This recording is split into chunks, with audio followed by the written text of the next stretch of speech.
What up, what up, what up? I know, it's been a minute. Damn, son. I've been so busy doing all types of stuff. Ah, man. See, the way I handle projects is kind of how, like, you remember when you were a kid and you would throw a whole bunch of balloons in the air, and then you'll run around and try to go ahead and pop each balloon in the air and keep them all up at the same time?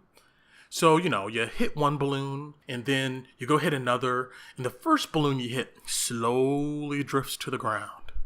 Then you run back over and pop it up? Yeah, that's how I handle my projects. I got a bunch going on, so I'm just running around, popping these balloons up in the air, if that makes sense.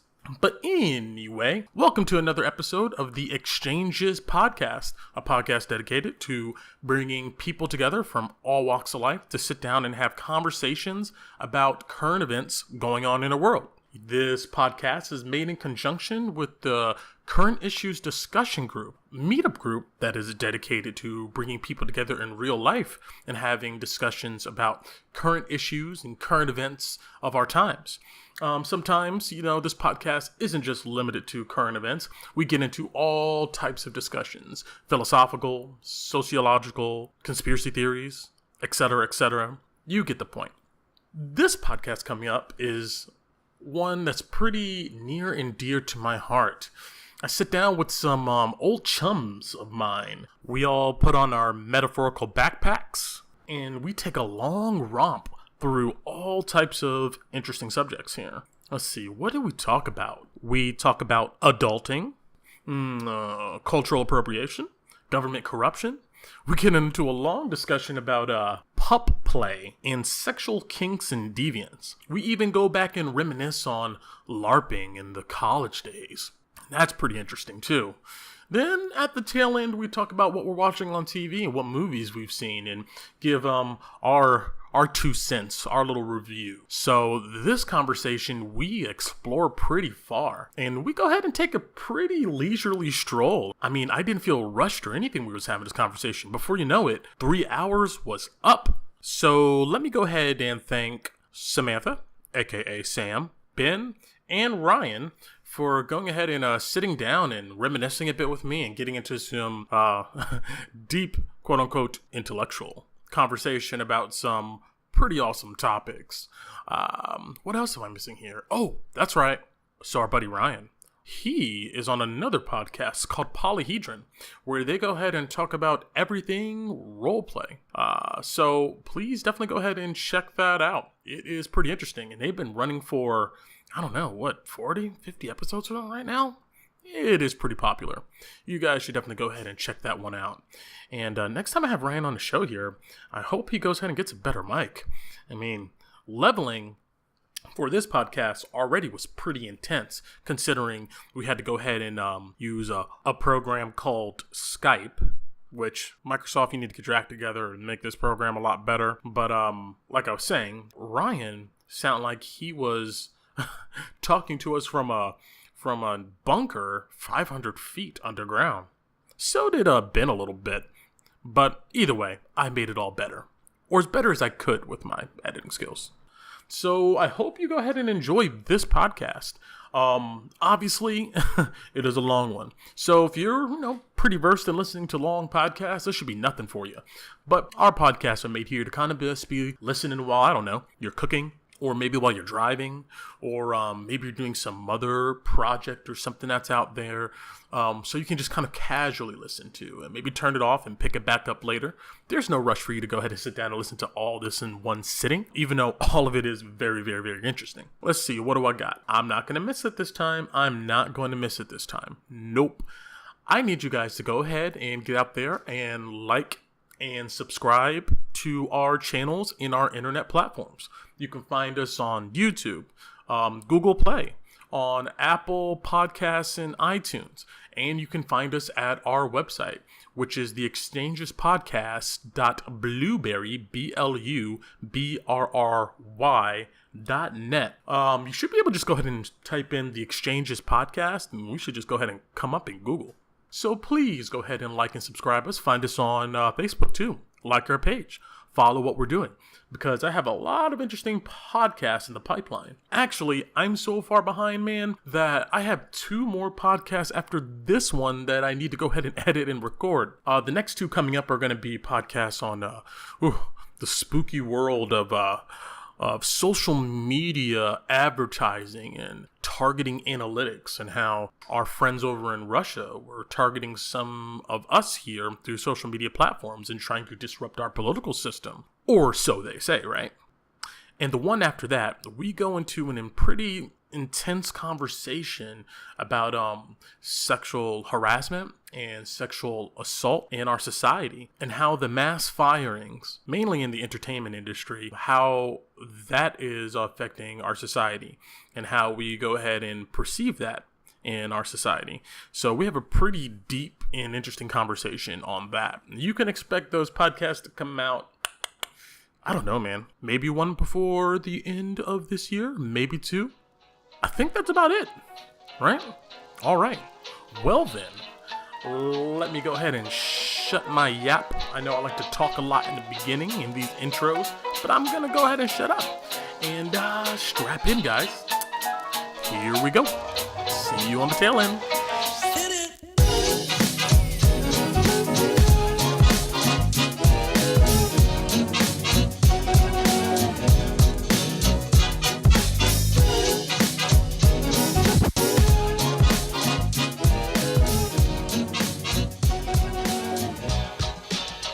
There we go. All right. When I'm looking down at the screen, I look stoned. Yeah, man, it looks like you've been holed up in a room for a while, trying to work out some existential thoughts here. Dude, that was yesterday. I just took acid and watched Stranger Things. It was crazy. Yeah, you're looking like the guy from Mr. Robot. Yeah. Oh my God, Elliot. Yeah, you get the little black circles under your eyes going there. Dude, that guy's good at looking tired. Like, is that a thing? That's a thing. It's kind of like how Winona Ryder's really good at looking tired. Oh yeah. She has definitely like the haggard soccer mom look going on. Got that crazy eye. Yeah. Like if you don't accept her coupons in Kroger, she would go off on you. You better get that 2 for 1 though. She definitely called the manager. Well, Sam's has been. Oh, okay. There's Sam. There she is. What's up? I'm in my PJs because I work night shifts, so y'all can deal with it. Yeah. There he is. There he is. Awesome. So I got Ben moving. I got Samantha moving, but Ryan, you're like frozen in this position here. That was Sam for me for like 10 minutes. Okay. There you go. Now you're moving. I reset it. All right, I got everybody moving now. This is working out well. I'm happy that there's any snafus going on so far. But yeah, we've been recording for a minute. What I like to go ahead and do is catch some of the candid mic stuff and kind of put it in. So, but thank you guys for dedicating a couple hours to me. I really appreciate that. I know everybody's like, life is busy and you got like stuff going on and things like that. So I'm excited to go ahead and have you guys here. Uh-oh. No Adobe. I don't want to update right now. There we go. Are you sure? I know, right? Think hard. Come on. Do you want Creative Studio for a grant? Sign up right here, right now. No. Wait, you mean a program that I don't actually own? I'm basically just kind of leasing it. You can shut it off remotely when Yeah, sure. I'll pay a grant for that. Isn't that a shame, man? That's where all of like business applications are going. It's all going to be on the cloud somewhere. You're just going to perpetually have to go ahead and subscribe. It's just know when I'm not looking at the camera, I'm really looking at you guys on my other screen over here. Yeah, he's looking like is actually me looking at you. Yeah, look at that. Picture perfect Samantha there. Oh, you even got a diaphragm going up there. Look at that. Where'd you find that? I do. I went on Amazon because there was a microphone that was like $20. Mm-hmm. So I was like, oh, I'll buy that. And then this was like an add-on for another $10. So I was like, yeah, we'll do that. Okay. And how's your iPad working there, Ben? It's good. It's doing good. Can y'all hear me quite well? Yeah, I hear you fine. Yeah, okay, good. It's a solid, powerful thing, man. Apple. Just don't have it break. You know, game over That's after another way that. to spend $1,000. Yep. I have an iPad too. I have an iPad. Which one is this? Is it like the Air 1 or whatever it's called? I don't know. It's getting pretty old. They don't get my money. Yeah, I mean, once again, same thing with the you know, these iPads and these phones and stuff. It's like you go ahead and buy a version, then maybe a year, maybe 2 years or so, and then another one comes out. Yeah, and then they come out with OS versions so quickly that eventually your machine is just outdated. You can't even just like, you know what, I'm going to chill with this for 3 or 4 years. After a while, it just doesn't work. You know, it's so you need to look at it with what are your needs. You know, what's the most important thing that you're doing at the time, and hope that the technology doesn't outdate, you know, what you're doing. You know, it's like this flip phones. How many people do you know still use flip phones? Yet we still have friends that are constantly trying to get the latest, greatest. I work in long-term care, so I know a lot of people with flip phones. Jitterbug. Oh, what is it? It's called what is it called? Jitterbug is the old one. Yeah. It's the one that they market to the old people. Yeah. And I'm just like, yeah, but you can get a flip phone on like Verizon or whatever for pretty cheap actually. So I don't know what market Jitterbug is going to, but I guess you can get Jitterbug sitting at home and Verizon not so easily unless you get on the internet. You can also get burner phones that are flip phones. I was just about to say that. There's a whole underbelly, there's a whole black market out there for some burner phones, man. You know, there are people who just can't afford a plan. You know, they just need a phone.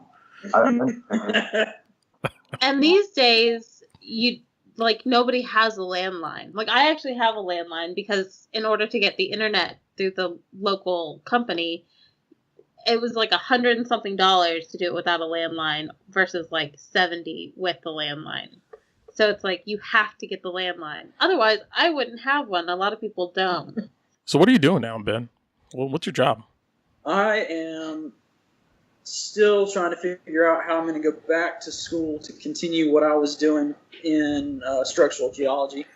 Oh, structural geology. Yeah, I took a break for a while.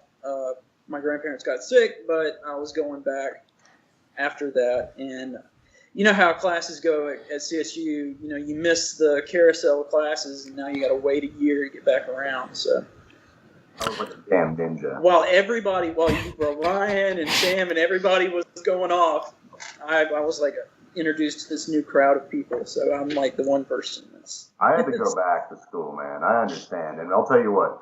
If you want a different college experience, be the guy going back for his second bachelor's degree. You know what I was like, Brent and Sam. You remember how like Social Butterfly, all these organizations, all the blah blah blah blah. Mm-hmm. Not a damn bit of it. I was like, child, don't talk to me. You don't get to speak to me. I'm here on a mission. Get this piece of paper and go. It's different when you're paying for it. It's different. It's yeah. Different taking out loans and paying for it. Well, for me, I was still taking out loans, right? But for me, that's paying for it. Like, that's my ass. Mm-hmm. That's the other thing too. You know, you look at like what all of us, I guess, can consider are making right now, and it's literally either at or below the poverty line, kind of. And we're still talking about taking out loans just to get degrees to be able to get into the job market, which is. Let's see. Last time I checked, what is the poverty line? I think it's like, in order to qualify for welfare benefits, it's like $12K or something like that. 15,400 is the magic number. Okay. Somewhere in there, especially if you're trying to get food stamps or the ACA. Yeah. Yeah. I just went full time at my place, and yeah, I mean, I'm doing okay. I turned down a job that would have gotten me $60 a year. But I went for the one that would do 42 because full health coverage. Also, I'm one of 3 people. Also, it's a little different. Also, the taxes, actually, when you do the hard math on what the taxes would have looked like difference-wise, it's a couple $100 a month. And I'll just be happier. So one of them was like a 1099? No, that's actually kind of illegal now. basically. Really? It's really, really hard to get a software developer as like contractor. If you have a desk and they give you a computer, you cannot be considered a contractor. They have to set you up with a W-2. Gotcha. So you decided for the lesser paying job because it sounds like it was more homey, more small company-ish, and obviously the benefits. The benefits are good. I work with 2 other people whom I like and trust instead of. I just haven't had some really good experiences working in larger organizations. It's been a shit show every time, basically. Well, you know me. I don't keep my mouth shut. Like I'm fucking Cool Hand Luke. Unfortunately, I've come to find out. So guess who's the first on the chopping block when it's time to do our round of summary executions? It's Mr. Mouth over here. So well, that's happened a few times. Yeah, there's something to be said for that freedom and working in corporations and whatnot. I run D&D for my office mates. Woo! I would say that I've been working at the company that I'm at now. I wouldn't say it's a small company. It's more of one of those medium-sized, privately owned companies. They have I want to say 3 different divisions, and I'm on the software side. But I do technical writing, so all the web help stuff, content management type stuff is what I do. Glad someone does that. As a web developer, documentation's light on the ground. Man, yeah, I have to deal with. I'm a technical writer too, technically. Yeah, that's what often happens. Is if there's no person designated to do it, it's kind of like a hot potato situation in development. It's like who wants to sit down and actually take this beyond the scope of work stage and put it actually within the product. I've been working there for 5 years, so. What kind of software does the company make? Content management systems, like almost cloud-based or server-based content management systems. What's the name of the company? I probably know who they are. It's called. Never mind. But mostly because I work for a consultancy and data migration and enterprise content management is the thing we do. Mm-hmm. Which I think that's just kind of a really common thing to do now, writing web apps to move lots of data and documents around. Yeah. What we mostly do is we work with Alfresco, which is another one, just a big old complex platform. It's funny how quickly you move into adult shit. Have a place to stay, all that type of stuff. So, at what point did I move over this dividing line to where my life was adulthood and where I was in this stage of not a teenager, but not really complete, paying bills and worrying about my job and what my boss thinks and things like that. Yeah, dude. Man, I wonder when that was for you guys. Pretty recently for me, actually. I mean, there was this moment yesterday. I had one of those moments where I was like, it's Saturday night when all the Halloween parties are going down. I am at my house in my PJs with my girlfriend. We are watching Stranger Things, and that is what we are up to. I don't know. For me, I had my moment where I crossed into that, and then I had a mental health break. So for about 3 years, it was like, hey, let me just not do anything. And then, it got pretty quickly back to, once you, I don't know, I think once you don't have, the safety net of living with your parent or, any of that, it very quickly starts, whether you want it to or not. Yeah, man, there's nothing like that first experience you have where you're like, man, I got a bill to pay and I have I can't pay it. And I have nobody to ask. It's there's nobody coming to save me. It's just, I'm just out here. People talk about it a lot because it's true, but it's that moment where you're like, I've got to buy toilet paper. Yeah, exactly right. I got to buy toilet paper. Yeah, you start thinking about man, I don't know. I mean, I think we're just going to go ahead and skip the paper towels.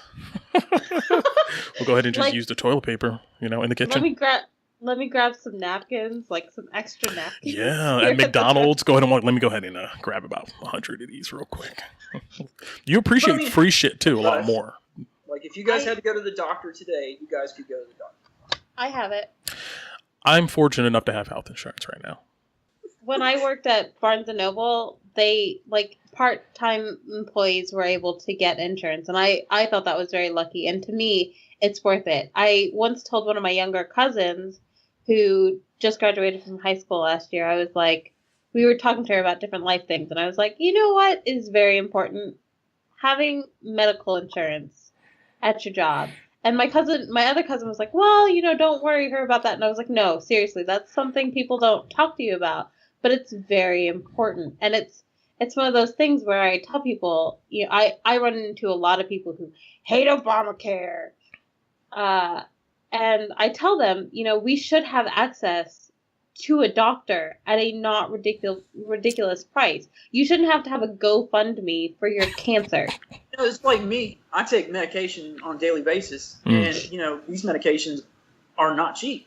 And it's one of those deals where you have to ask yourself how many people in our position, especially at our age, are at that same point. And where we get put into this, okay, oh shit, now I'm an adult. How do I get health insurance? You know what I'm saying? Mm-hmm. And how many of us are lucky enough to have the jobs that we have where we're covered? And does that affect our choices? Are we happy with the choices that we make because we have to make the choice to have health insurance and things like that? Would you be happier in another job that's not IT if you could get health insurance and still make the pay and other things like that? Would I be happier at another job? I guess I don't understand the question. I mean, would I be happier at a job that had just had health insurance, even though it's something I don't want to do? Do you just want the freedom? Is that what you're talking about? The freedom to be able to do other things? Freedom to do whatever you want. Your IT job got you into a company that had all the things that would fulfill what you needed at this point in your life, where you were making good money, where you felt secure in your job, where it gave you the ability to have health insurance, those things. I bailed on an entire career and master's degree to go back to school. So if software doesn't do it, I am not fit to work and should probably apply for long-term disability or something crazy. Yeah. I too am medicated heavily, but I chose for this particular career. One thing that I run into, because I work with some people who are older, and they don't quit working because they can't afford other healthcare. They need the healthcare that you get through your employment. So, I work with someone who has COPD and her body is just breaking down, and she really can't do our job because it's a physical job being a nursing assistant. But she can't quit because if she quits, she won't be able to get on disability for however long it takes you to get on disability, and the insurance that you have to pay for is $500 a month. Like it's prohibitively expensive for someone who has no income. Yeah. So there's really not an alternative. So, I think health insurance does determine whether people stay at their job, how long they stay at their job. Because a lot of places you don't get insurance until you've been there for X amount of time. So switching jobs, if you have health issues or you have a medication that you have to maintain, health insurance plays heavily into your decision about your career. I have my sister-in-law is from Sweden, and those things are foreign to her. She's becoming a nurse here, and it's quite interesting when I hear her family talk about things like that versus what we have instituted here. And I say instituted really because it's changing constantly, and there's really no set things that I guess we could say that we have. I've seen my parents go, their idea of insurance change in 2 decades, to where they had plenty of insurance, and then all of a sudden the insurance carriers just dropped everybody. Mm. And it was as punishment for the ACA, not because of the ACA. And if anyone tells me differently, we have an unpleasant conversation Like, oh no, I mean the causes of it this can be debated, I guess, but that's what happened. Basically. well, they flailed like a bunch of angry children is what happened. They're evil middlemen. It's what they do. Who's evil middleman? All insurance companies. Yeah, I mean, there's nothing out there like the United States health market and insurance market. It's like completely unique in all its own. My girlfriend works with people from Prague a lot, and just all over the European Union and all that. And when she had to explain health insurance to a guy from Prague once, he was like, "This is savage." Like, he used the word savage to describe it, and not in the funsy way that we like to use it on the internet. It's like, oh yeah, uncivilized. Yeah, for me, it feels like there's so many problems throughout that industry. It's like there's like so many leaks in the hull of the boat. It's like, I actually have a pretty good story about this. Yeah. So I switched to Blue Cross Blue Shield last year because the ACA just decided that's what I needed to do to keep the level-ish of coverage I have and pay more money. Let's not forget pay more money. So I was chatting with my shrink about it, and my shrink cost doubled. Like they doubled the cost of a shrink visit. And they were like, we can do this without insurance. We offer follow-ups for $70. And I'm just like, wait, I'm paying $75 with insurance. Well, let's just forget about the insurance, shall we? Right. And it's like, what is the point? Like, what good is it if it's not actually doing anything for me? Actually afford the medications they prescribe me. Lovely. Yeah, we switched. We kept switching back and forth between different insurance companies because people were unhappy with this insurance company, and then they were like, no, we need to change. So they went back, and we currently have Blue Cross Blue Shield.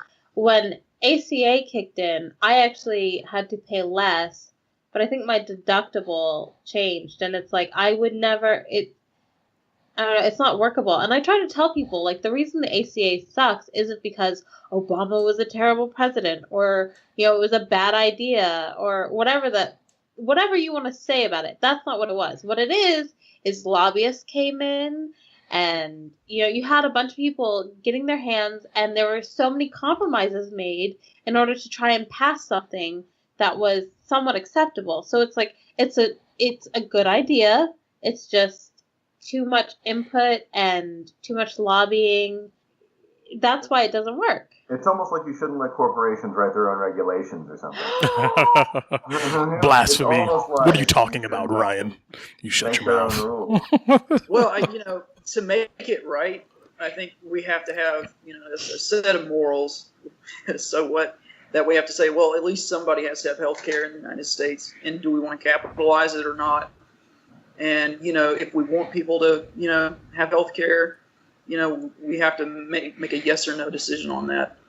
I think most people in America would say yes. We don't want our old people dying, because in general, I think that's part of what we're seeing is we're just kicking our older people and our younger people to the curb now. You know, Yeah. See a lot more. You know what? I mean, I think that this problem is not going to get solved into our generation is possibly is as old as the baby boomer generation is. It's because there's a lot of like visceral anger in that older community because they're dealing with all these problems right now, right? They Right. can't find affordable health insurance. Everything's outrageously expensive. Pensions aren't paying it. Social Security's not paying it. Medicaid is not paying it. And people are just really, really pissed in that demographic. Right now, our class of politicians are trying to go ahead and put like Band-Aids on the situation, right? It's like, okay, we'll make exemptions here for, this type of healthcare or this type of income bracket. And so that will cover people in this demographic. But, we still got to go ahead and get these tax cuts and for our lobbyist friends and stuff. It's like, they're trying to go ahead and fit all these square pegs in these round holes. And we all know that applying that approach to healthcare is not satisfactory. You can't have a whole bunch of short-term solutions for this. So, what's going to happen is that generation the generation right now of older folks who are going through our medical system, they're going to pass away. And all these stopgap measures are going to disappear as these laws expire in 10 years or whatever type of limit they put on it. And then we'll be older. And then there'll be even less for us. And then we're going to be pissed. And it's like this amplified outrage every single generation because nothing gets done ever. They're just these short-term measures for political gain usually, or people to keep their seats in Congress and stuff like that. More people into hating each other. That's also a really important one. Oh yeah. But mostly through the I don't want my money going towards X. Like that's if you want to talk about what that visceral I know I used a southern accent, but you can put it pretty much anywhere. But we don't all talk like that, Ryan. Yeah, well, I've heard those exact lines. So reality, it comes from somewhere. But yeah, like if you want to talk about that visceral thing, like if you want like the bottom line thing that anger that kind of keeps us locked up is it's making people blurt those words out and have X be, the thing you don't want, right? Like I don't want my money going towards inner city kids, crack baby, whatever you want it to be. Mm-hmm. So with no conception of what they're actually saying or what that actually means or what they actually already pay for, which is like, fine, you like drone strikes? I suppose. Like, you pay way more for drone strikes than you do for food stamps, but whatever. Yeah. Go for it. I think that's where the propaganda comes into play. Like, I was explaining to my niece and nephew about...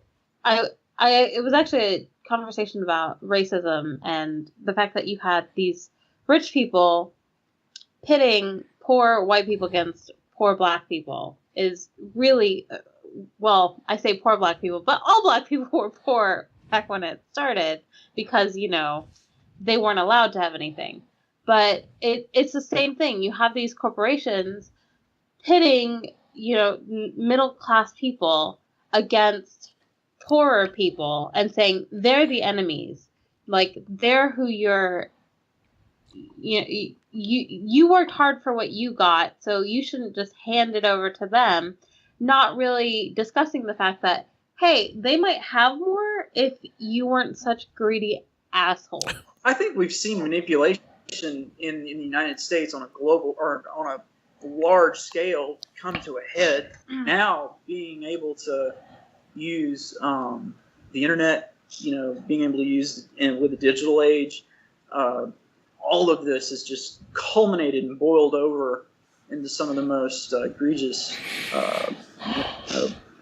things that I think we've ever seen as a nation. You know what? I mean, part of me thinks that it only seems so bad because... we can see it. Well, what do you mean we can see it? What do you mean when you say that? Oh, what I'm saying is history is, like, America has always been a shitty, terrible place. Mm-hmm. Like, no, it has not. No, it really has. Like, American history is full of people being ground to dust and, like, treated terribly. Look at what happened after World War, or look at what happened in the 1920s. Look at all of the scientists who came up with all of the elements of the periodic table. Look at all of the technological marvels that was going on in the early 30s and in the 40s. And then after World War II, when that happened, our technological revolution continued once we moved west, when we started working with transistors.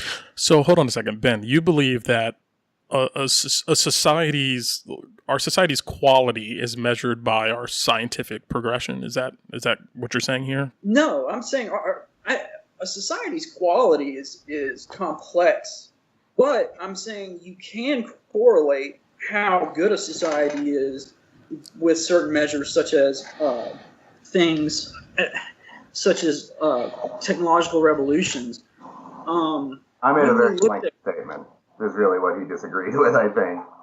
What? Say that again? Oh, I just made a very blanket statement about the general quality of us as a nation, and I understand we're taking issue with that, but I do like saying stuff like that because it does get a rise out of people, and it makes them argue with me.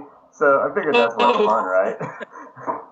But I mean, don't get me wrong. I genuinely believe that America has always been a place that has not been a great place to be a woman or person who is not a white man, basically.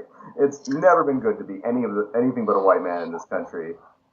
Especially of English heritage. You need to be of English heritage for a while, because if you're Irish, you may as well look black. But I'm the first person to stand up and fight for women and for their rights. I'll fight for minorities and their rights, because I think that's what America has always stood for. From the second that we left England, we wanted to find a better place. Or from the second that we left England, and when we came back here, we just immediately just lost my train of thought. I couldn't hear anybody. I think Get it back, Ben. Reach deep. I guess, Ryan, what I'm trying to say is I understand your point, and you're saying that it's been very hard and it's been a long road for women and for minorities in this country, but I think they have as much a place as anybody else in this country, and their place has been cemented in this country since the very beginning. And there's actually places in this country where you can see that, like Ellis Island and in New York, and even large places like Sears Tower, which were built by immigrants. So you can't just say, I think, that it was all white men. What you trying to say, Samantha? What you trying to say here? I really take it. First of all, you said that it's been that way since, we came over from England. You have to remember that they weren't like, hey, we love different kinds of people and letting people do what they want, because they were like, hey, there's people here. Let's, steal their land, screw them over, kill them if need be. Yeah, I understand that. And then there's the fact you talk about immigrants. Well, you know about the Exclusion Act, right? Like, Asians couldn't come over here at all. So you can't say like, oh, it's been great and it's been open. It's been very open and very good for people of European descent. Ryan mentioned earlier about Irish people. I am of Irish descent, in addition to being of Vietnamese descent. So I'm going to say that when people bring up the treatment of Irish people versus the treatment of Black people or anybody else, I'm just like, what is your malfunction? What is your malfunction? Because it's not the same. It was at one point, but at around the time that slaves were allowed to be free and all of that, it became a white,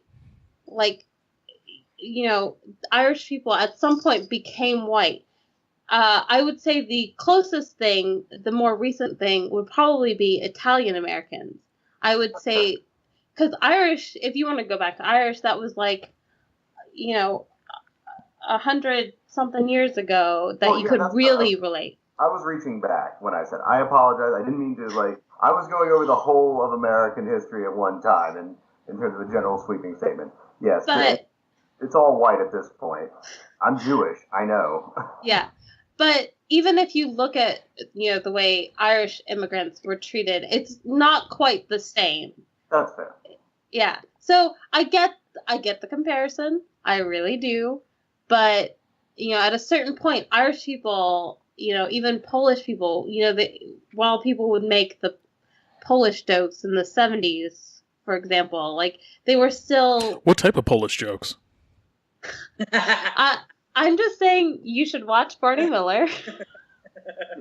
I guess it's just whatever European... Is Polak, is that an insult? Yeah. Like you Polak?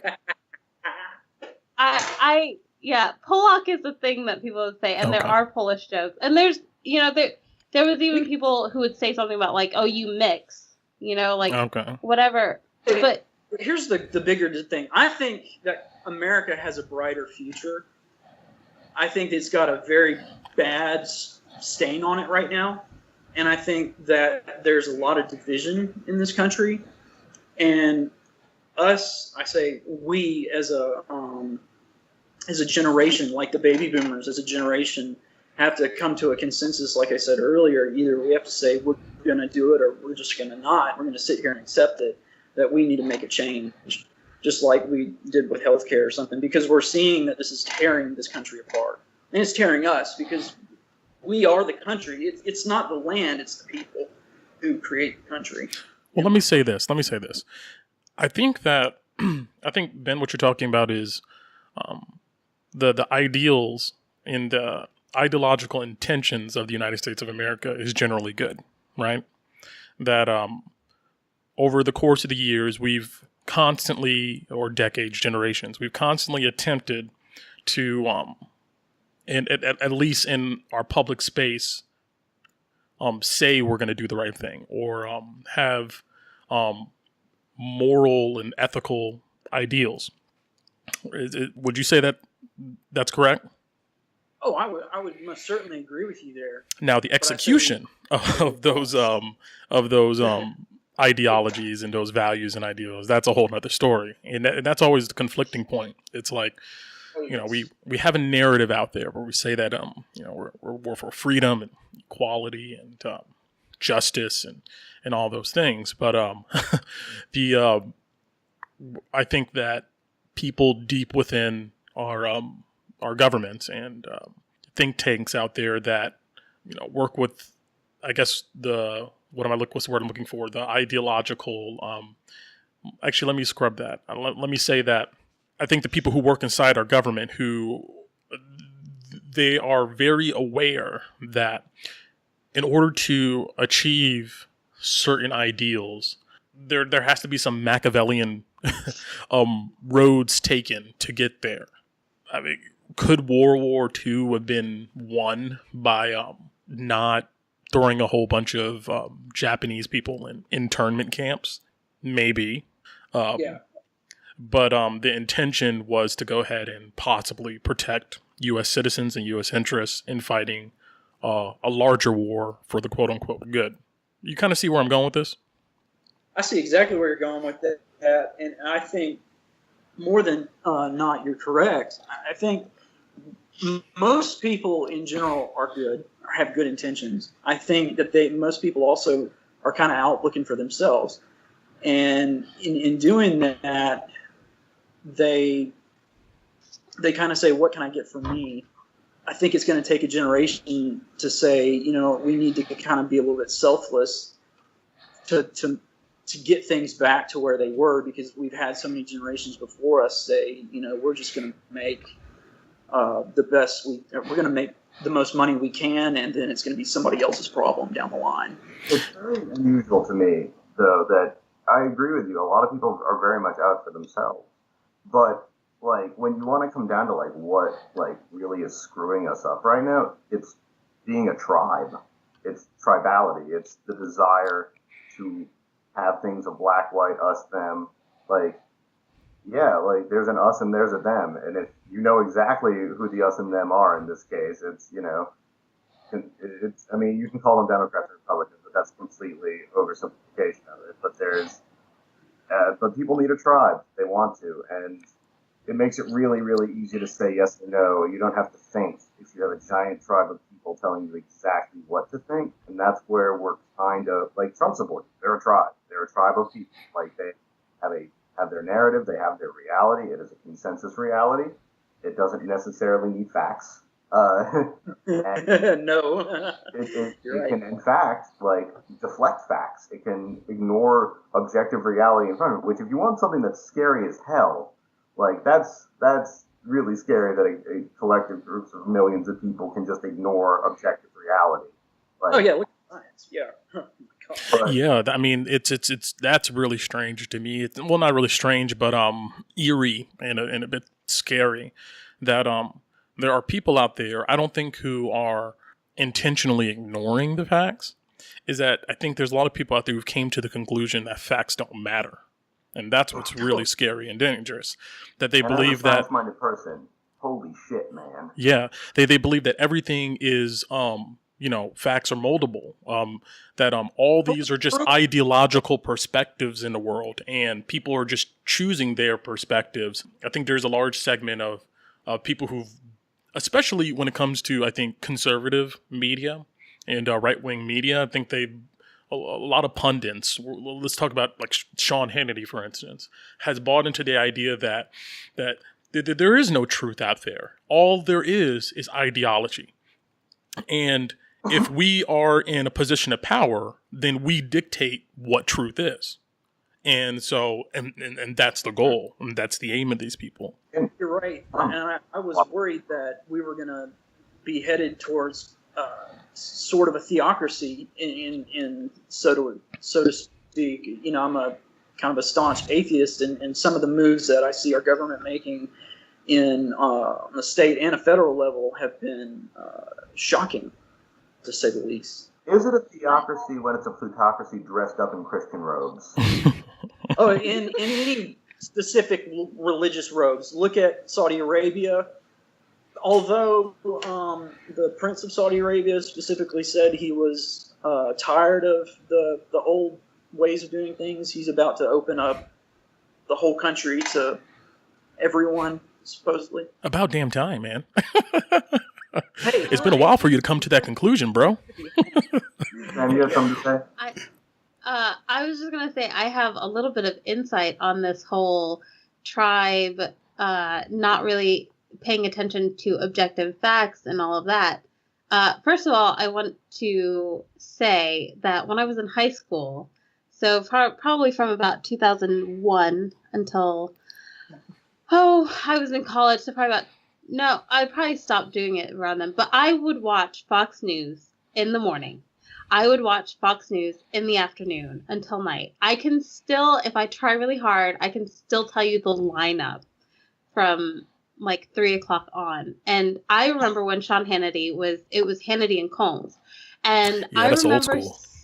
that is. I remember the shift. Like, I remember watching the shift post 9/11. Because really, like, post 9/11, and then I wasn't watching then, but the shift post Obama, it's insane how different it is. And I try to tell people, I'm like, you don't understand. Fox News was always right leaning, but it was never this just off the wall, out of touch with reality that it is now. And I actually wrote a paper, I think it was my junior year of high school. I wrote 2 papers.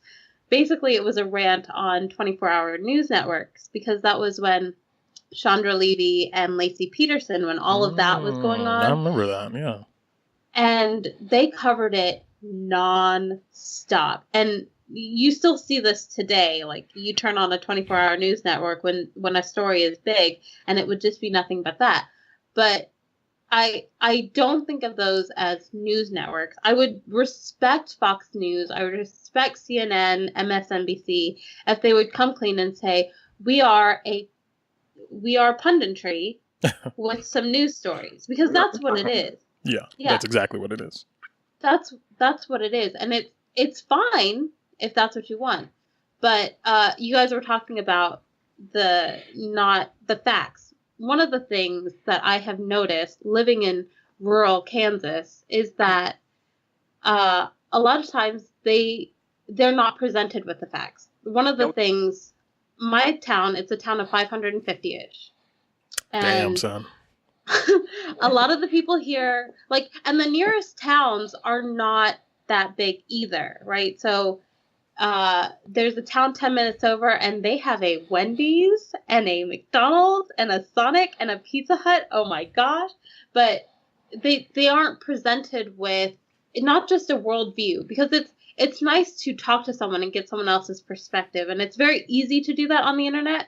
It's also very easy to get just your perspective. Like, I want to have this opinion. I'm going to find nothing but this opinion. A good example, the town over, the town that's 10 minutes over, has a very large Mexican population. And I hear a lot of racist things about that, of course. They call it Little Mexico sometimes. And, they're like, well, that's a drug deal that's going down. I'm like, no, it's just people passing things back and forth. What is your problem?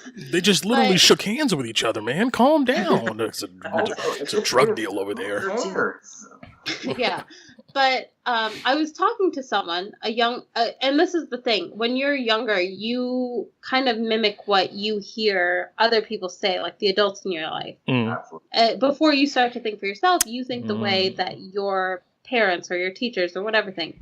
So this girl was complaining. She was I should say woman because she was over the age of 18. Anyway, she was complaining that she would go into a store and she would see these little kids, like a 10-year-old, having to talk to the cashier or whatever and fill out a check. And she was like, well, why can't the parents learn English and blah, blah, blah. And I finally said to her, I was like, okay, think about this. It's a whole nother language. What happens when someone comes up and speaks to you in broken English? Do people around here get irritated and just sort of act hostile about it? And she kind of thought about it and she's like, oh, I guess you have a point. And I was like, okay, now you could say they need to go and learn, but they have a job just like you and I have a job. When do you have time to go and learn something? Plus, we live in a rural area, so the closest place they could go would probably be like 30. Well, no, they might be able to go like 20 minutes away. But generally speaking, it's not easily accessible. So they don't have an ASL class that's near them. And even if they did take an ASL class, people don't have a lot of patience for someone like, this is someone learning a second language. What were you saying, Ryan? Oh, with what money?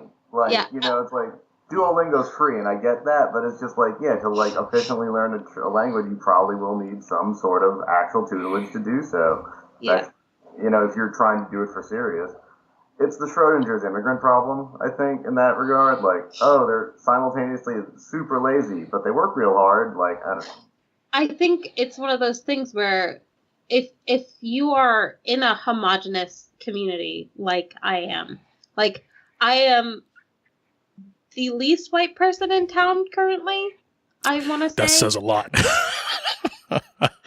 It says a lot. For your listeners, I am half Vietnamese. I am very white passing. People think I'm Mexican a lot. Someone once thought I was Hawaiian. Which was weird. I bet a lot of people ask you where you're from. I mean, because you don't look like you're European. My sister and I get called that Mexican lady a lot.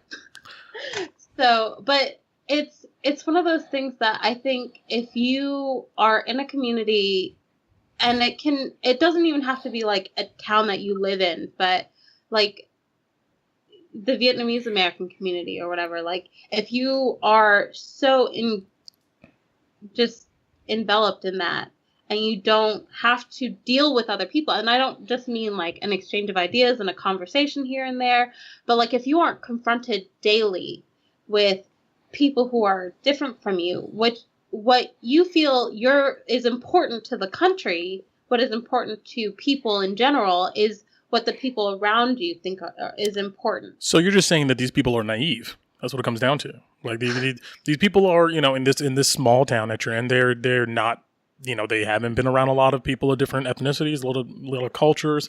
So, and the only information they're getting is from, certain news sources, and they buy into that because they haven't had any other experiences. And can you blame those people for that?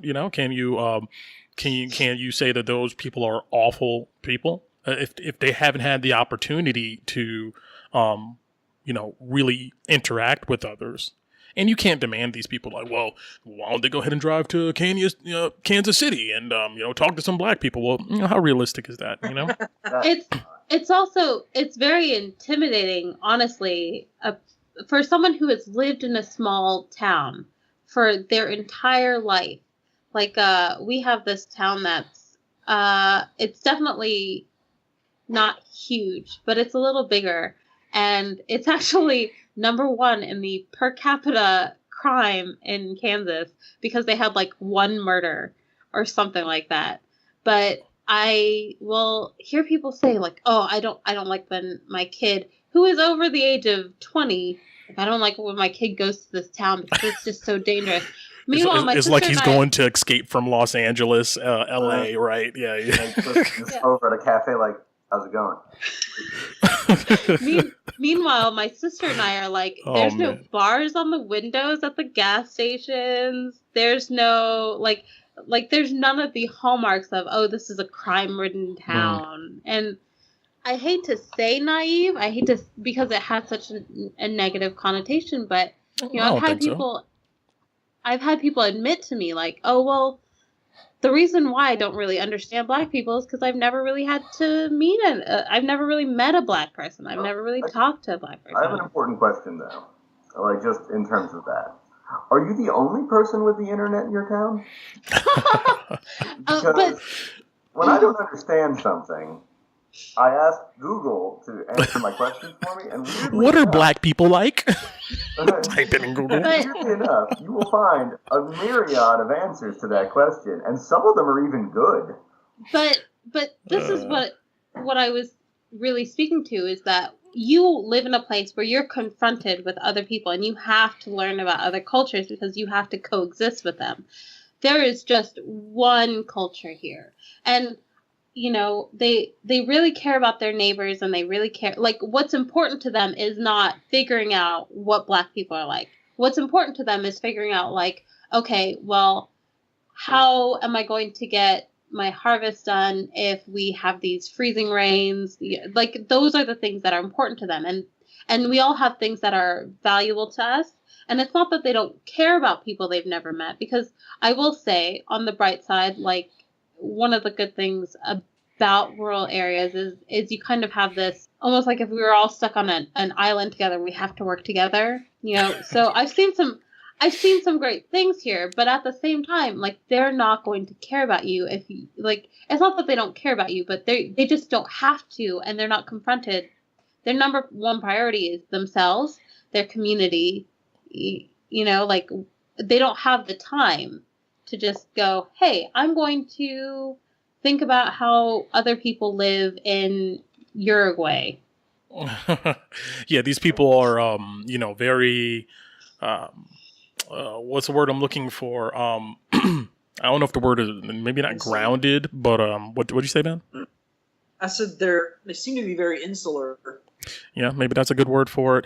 Yeah, I mean, that's one thing that I think is wrong with I guess traditionally more urban liberal-minded people, is that is that maybe they don't travel either, because the entire world is not you know, Harvard or you know, your or you know, your local cafe you go to have you know, intellectual discussion about the world and these issues. Not everybody you know, is preoccupied with that, and I think that a lot of intellectual minded liberals treat the world like it's a university, you know, right? Where where you know, if you don't know something, you go to the library and pick up a book and you research it, and you know, you build an ideology based upon fact and consensus and stuff. And a lot of world doesn't work like that. For instance, you guys see that that article out there? Like, there's this, I don't know, famous Chinese photographer maybe, and he took a bunch of pictures of native people from the continent of Africa, like different, you know, nations there, and he put them side by side with wild animals you can find in Africa. So, you know, he has a picture of this like black guy, and he's like smoking a cigarette, and next to it is like a picture of like a baboon or something, or an elephant, right? Oh my God. So yeah, right. So in America, in urban intellectual populations in America, we look at that and we go like, racist, horrible man. What was this guy thinking? See, that's exactly what I'm talking about. And then you tailspin off into conversations about, you know, or information about racism in the world, and you connect the dots and everything, and you explain why this is such a horrible thing. But nobody stops to think of like, well, what's the culture we're looking at here? You know, where's this man from? How much experience has he had with Africans per se? This guy is like not even the intentions matter. Yeah, and intentions matter. And so this Chinese photographer, his explanation for his artistic piece he set up in this museum was like what he was trying to do was to go ahead and humanize Africans by not comparing them to like animals per se, but to go ahead and show Chinese people like the certain embodied spirit of an animal being an African person. Because apparently, like in Chinese culture, what is revered a lot is this idea of like animism, tinge of like anthropomorphic type of thing where like certain animals have certain spirits and certain ideals, and that can be represented by a person. I guess, yeah. I mean, my reaction was that of the like the coffee shop liberal, I suppose. But now that you mentioned that, yeah, Chinese like animism is a big thing there. Yeah, I can totally see where he was going with that. Like, yeah. Oh, so yeah, I guess intention does matter. Shit. Yeah. See, I immediately understood what he was going for, and that's sorry, my music. Oh snap! What is that? What are you jamming to? It's K-pop, okay. Which actually I was about to mention. It kind of goes back to cultural appropriation. Like I said, I listen to a lot of K-pop now, and for the first time in my life, after 32 years, I made some internet friends. And I'm in a group chat with people, and they were talking about, someone from Israel, she's of Russian descent in Israel, and she asked, what is cultural appropriation? Because she didn't know, and I was explaining it. And one of the things I said was, you also have to remember that people in Asia don't view it the same way an Asian American would, because it's a totally different thing. And I was also trying to explain to someone why I personally didn't, you might not have heard about this, but the band or the EDM duo, the Chainsmokers, were in China, and one of them was asked, like, oh, is your dog with you? And he made the comment, like, oh, I heard it was not such a great place for dogs. And they recently did a collaboration. With this huge K-pop group that I like, BTS. And it was like right before the album dropped.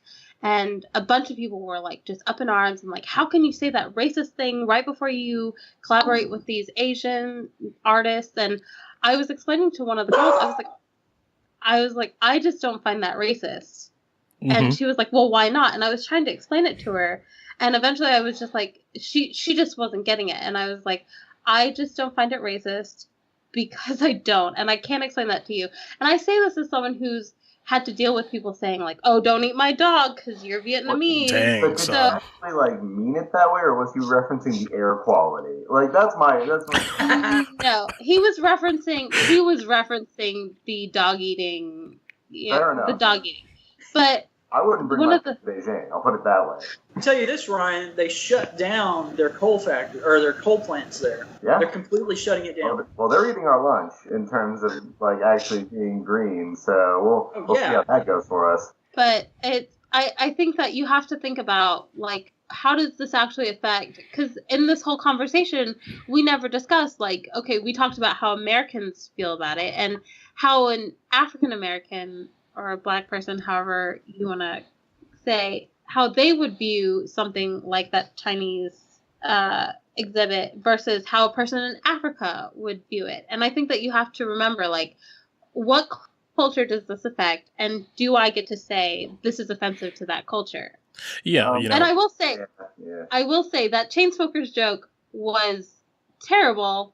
Yeah. It was just a bad joke, first of all. Second of all, it was kind of offensive. I just don't find it racist. Yeah, it's we're trying to go ahead and like plant these ideological boundaries. Like every single subgroup or demographic out there is like, firmly planting these boundaries of like you can't even say this regardless of your intentions, regardless of context. It doesn't matter. You just can't express it, and I'm not sure that's all too healthy. I mean, like the whole Hobby Lobby thing. You guys remember that? You guys see that? Oh, yeah. Where like this this black lady went just raged at finding a stick of cotton in like an artistic box and like thought it was some dig at African American culture and history, and that's utterly ridiculous. I mean that's insane. I see that more and more now with certain people in the African American community and in different type of communities too, other communities too. I see it with feminism. I see it with definitely with what do they call themselves? Men's rights activists. Men's rights activists. There's that whole segment of people like everybody's like trying to plant their feet and have this fenced off nation of ideologies, and it's insane. It's insane to me. There's this weird hubris to it, isn't there? Going back to the cultural appropriation conversation, like who the hell are any one person to decide like what piece of your culture is allowed to be right used or enjoyed, even? Because I've always viewed if you want like my textbook actual definition of what cultural appropriation is, it is wearing someone's culture as a costume and going haw about it, like being stupid about it. But if a girl at Burning Man wants to put some lines on her face and put feathers in her hair, hate to say it, but people have been doing that since like we've been killing animals. So exactly. It's fine. Exactly. The only thing I will say about that is when you go full on headdress, and it's very obvious that it's a headdress. That is a sacred.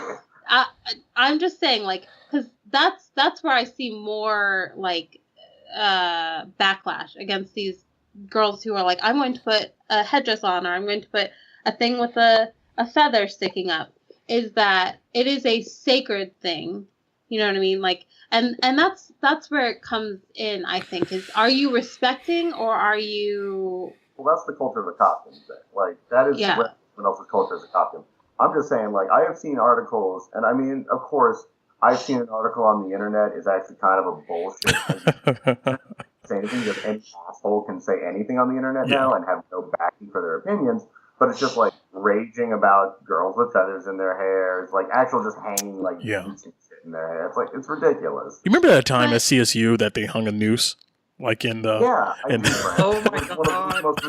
You remember that? And like it got on the news. This was pre-identity politics, like mega outrage era. This was like I told them to hang that noose. I know. Like I like to hang the noose. It's spooky stuff.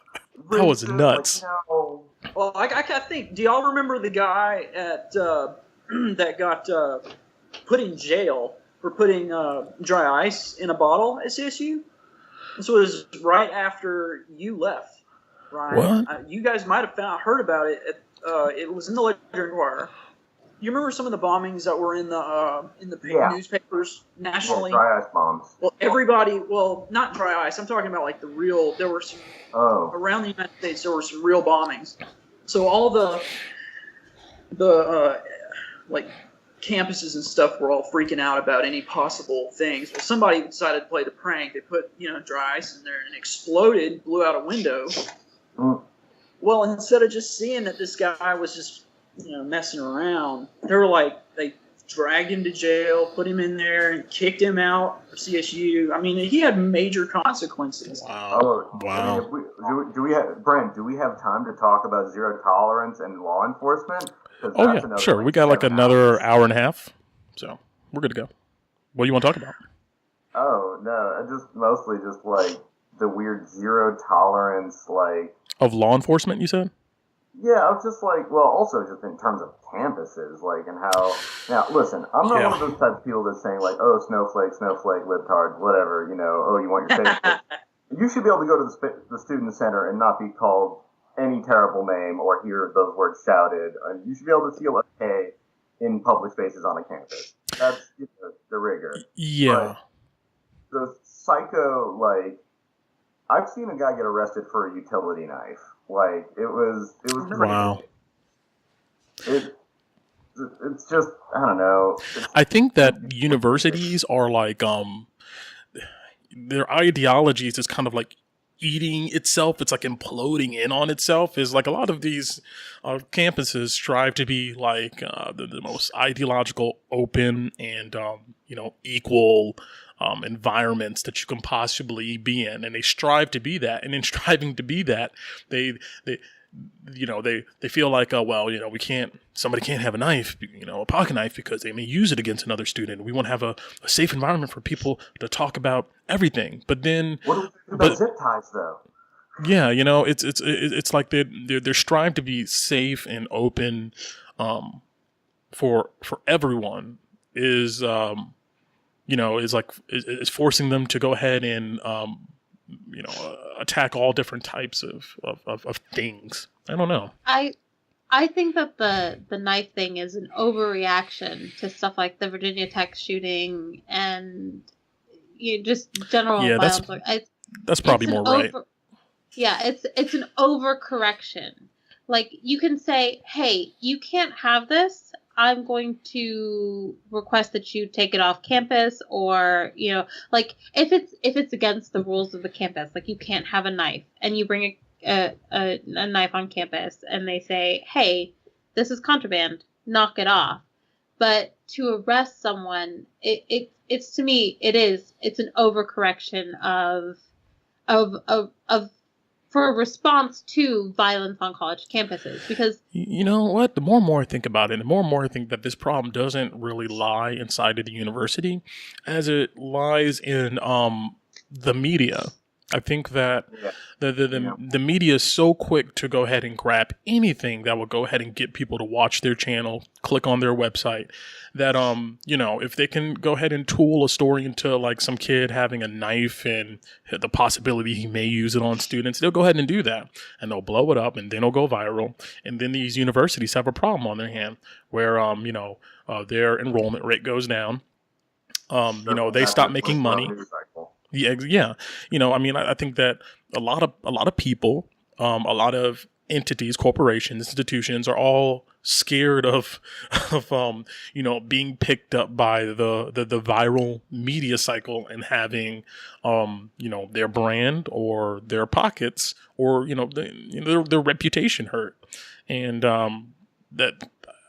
I think that's the biggest concern with a lot of things right now. So there's always an overreaction, not just in the university, but in corporations too, right? You have one person say something a little bit tongue in cheek, and somebody, finds it on their Facebook page and then sends it into, Salon.com. Salon writes an article about it. Then that gets copied and pasted all over the internet. And before you know it, that corporation has fired that person, put out a statement saying that we don't condone anything of what they said, yada, yada, yada. And, it just amplifies. It's crazy how something's so small and I think isolated can be blown into like this national story. It's insane. It's chthonic, actually, in terms of the scope and how it actually works, because there's no rhyme or reason to what lands. It's just you, at any time, something you said on your wall, that's why I don't post shit other than like, I like this piece of media. Mm-hmm. Like, and only thumbs upping stuff. Like, I don't talk about what I don't like for all these reasons. Like, the hive mind can just pick it up and amplify it, and then your life's ruined. And now Fortran is swatting you. Yeah. We've sort of got like they talk about like, oh, well, show me the receipts. So I think of it as like a receipt culture. They don't allow room for growth. The room to change. You see this a lot, especially with celebrities or public people. Like I remember when Trevor Noah first got the Daily Show gig, they went back on his Twitter and picked up something he said and like years ago, and he's like, that's not reflective, that doesn't reflect who I am today. Yeah, that is so true, man. No, it was basically it was 4 years before, and it was the equivalent of a women be shopping. Like, that's literally the joke. Yeah. Well, there was something about the Jewish community, but most Jewish, like I remember the big Jewish coalitions coming out and saying, yeah, no, we're cool with it. Yeah, we're fine. It's that is so nuts that like something you said 5 years ago now can, like, somebody can just extrapolate that and throw that up there and try to make that as like that's a representation of you today. And that's insane, and the problem is that people who do that, they obviously have an agenda behind them, right? They're like, that's used with the intention to try to destroy someone's career or to destroy somebody's reputation, and that's not cool at all. I'm getting tired of seeing these articles out here, like taking weird comments from like the comment sections of social media then using that as like some type of evidence for some like larger, conspiracy to destroy whatever identity, ideology, or something to that effect. There's so much of that out there. And anybody else listening, next time you go out on the internet and you see like a headline saying, people are shaming this person for this type of identity. Make sure you open the article and you go ahead and look for the evidence of that. And you'll see, like, I want to say it's so bad. 75% of the time, it's going to be like random comments from Twitter or like from Facebook. And that's going to be their evidence for some type of broad stroking trend out there of like some group or some identity being attacked. And that's not evidence. People have shitty opinions everywhere, man. Everywhere you go, people has some shitty, non-informed opinion about something, and then that one person does not mean they represent some type of trend. You know? Ben had something to say. Yeah, it came to me when you were saying that. How would you get a long-term trend on something like that? What kind of pool would you pull from? And nowadays we're starting to go digital with everything. You'll get emails and surveys and how do you feel about this, from all the way from groceries to again, Apple will send you surveys, or even if you're a game player, do you like these games, whatever. And it makes me wonder, well, then where would we pull our information from? You know what my opinion is, man? That is such a large base of information. If you just think about it, even though you're right, anybody can put. My opinion is that it doesn't matter. It doesn't matter until it hits the institutional level. Until somebody starts to try to pass policies, laws, regulations, to enforce a certain biased ideology on a group of people, it doesn't matter, because it's just what people think. I don't believe in the concept of we should be policing the thoughts of 300 million people. 1984 date. I agree with that. Yeah. No surveillance. So we shouldn't be doing that. To me, we shouldn't be doing that. We shouldn't be. When I say we, I mean really these society. These ideological media companies out there. I'll go ahead and point one out. Salon, for one of them. You want a conservative one? The Independent Review Journal, that's super conservative, like Duck Dynasty people and stuff like that on that. They should not be going out there in the world trying to go ahead and police the ideological trends of the ideologies of ordinary people. Yes, we get it. People have horrible thoughts. There's some awful people out there. But to go ahead and try to go ahead and build some conspiracy off of, the comments and stuff. Nah, dude, give me a break, man. What do you think about the the new documents being released by Donald? Well, not by Donald Trump, but by the government and the CIA and the FBI trying to hold back several hundred pages of those documents on the JFK assassination. Here's my opinion. I think that they want to say, hey, we're all about disclosure, and we're doing this, and we're awesome. Look at us. We're disclosing information without having to actually disclose anything that means anything, right? Like, it's all about, I think that it's one of those coordinated plays of, hey, let's control the media cycle. Let's control our public image and let us seem like we are transparent. That's something that I hear a lot with the current administration and the current Congress is transparency. So it's saying, hey, we want the people to have the information, but yet they're not really releasing the information. And even if they did, really, what you're going to find out is what a lot of people have already figured out. One of the FBI guys in his car accidentally blew his head off, and that just happened. And it was a terrible thing, and it was a mistake, but there's no grand conspiracy to hide anything or do anything. So it's just like, okay, great. Well, I know that now. but I really am more curious about, are we still torturing people, and how many drone strikes have there been recently? Like, have we killed any American citizens recently in foreign lands? I'd be concerned about that. Also, wait, what do you mean you just passed a budget that cuts what? Anyway. Yeah, people are not going to change their, like, people have a set opinion and set ideas about the JFK assassination. So it's not like releasing new information is going to change, like, people who have conspiracy theories are still going to have conspiracy theories. New World Order, bro. New World Order. It's coming. Illuminati confirmed.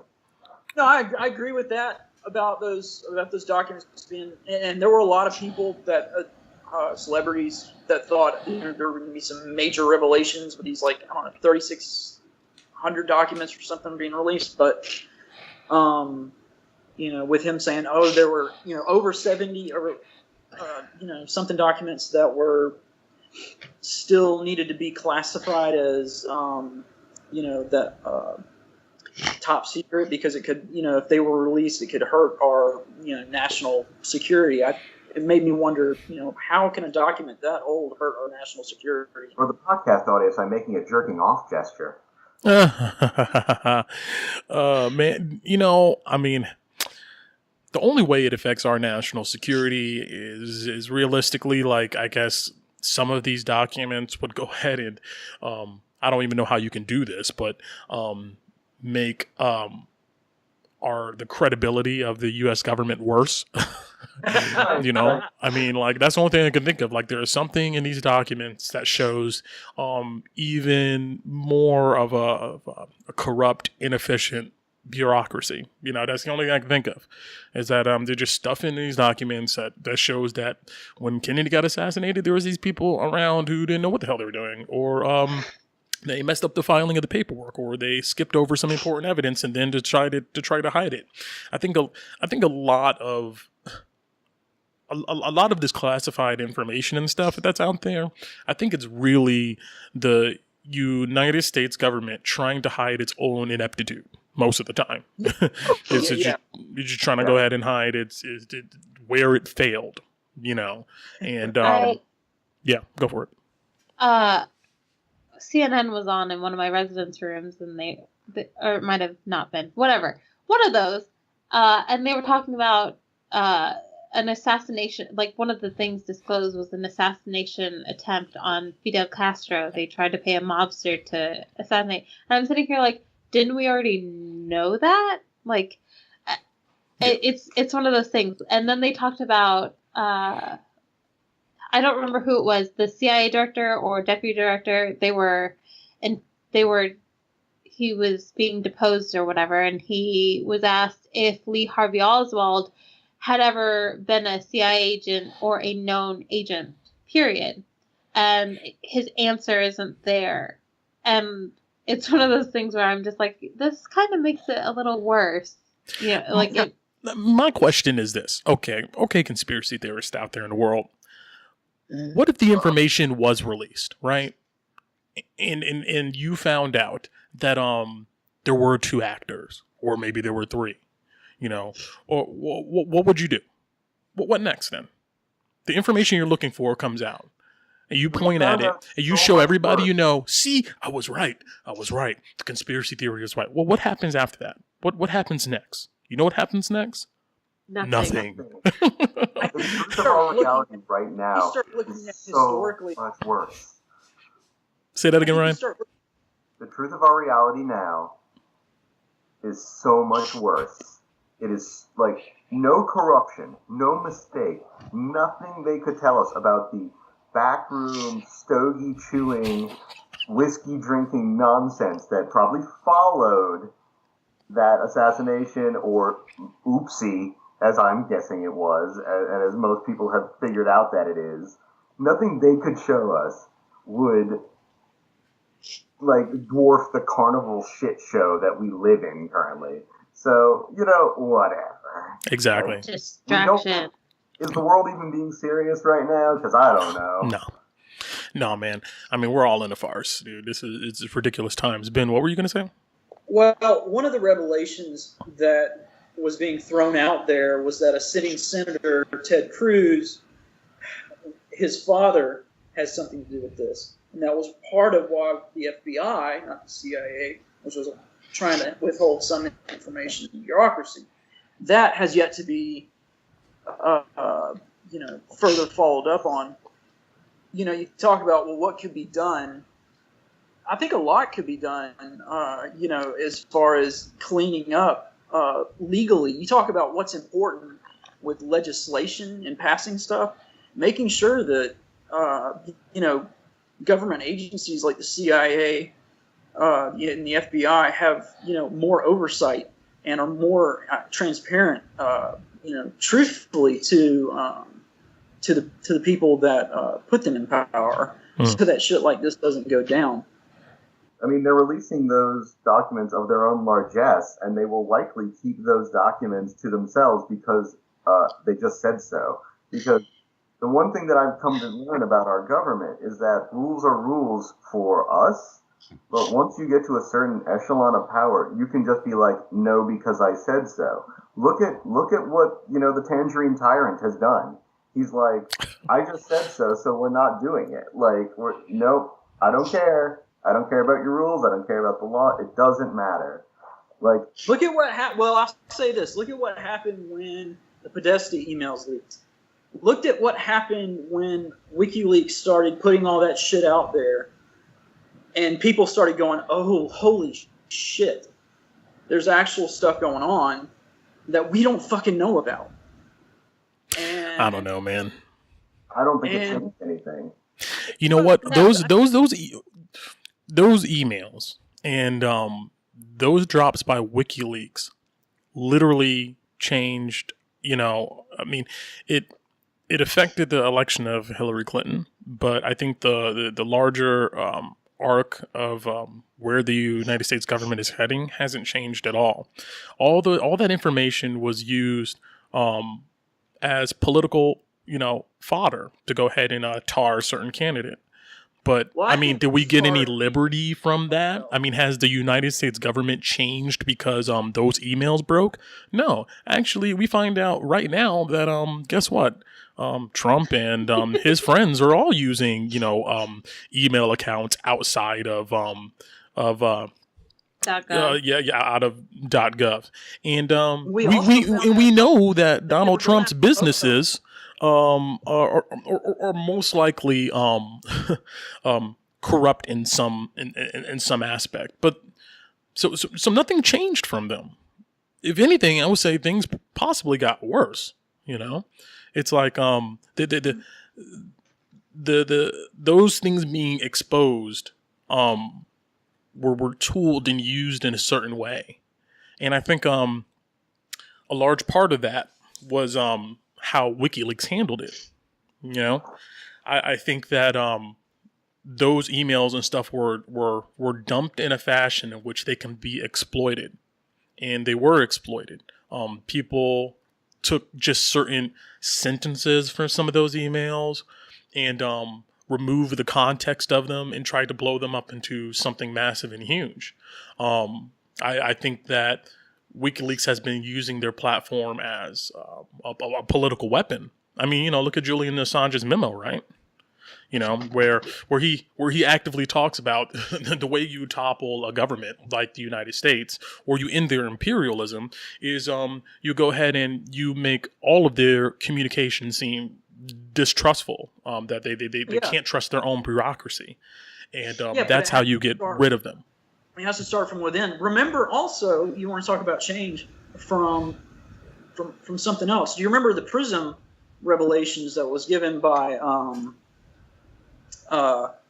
Edward Snowden? This talked about how Prism program was written by William Binney of the NSA, and it talked about how they illegally obtained information off of people's cell phones. That within itself could have taken George Bush Jr. and if they had known about it, could have gotten him impeached. We talk about the revelations that these things have and why they're important, and I agree with you. I think it's how we use them and how we look at that information. We don't. But No, we don't. The average citizen already knows its government is shit. So you go ahead and you expose these documents, you put them out there. The average citizen looks at it like, you're not really telling me something I don't know. I know there's conspiracies. I know that there are people in high echelons of power abusing it and using it in shady ways. I know that these things are going on and they're awful. I don't need to know all the details. I understand they're going on. Oh, I understand that. So no It's action important to be happens. able No to say action to happens. your elected representatives that, hey, look, we can prove that this is going on, and you need to change something. Because your elected representatives, if you just say that, go, you're a crank, or you're a conspiracy nut. And then there's nothing you can do. So people like us who actually want to change things and go, we don't just want to live in a nation of shit with an orange tyrant.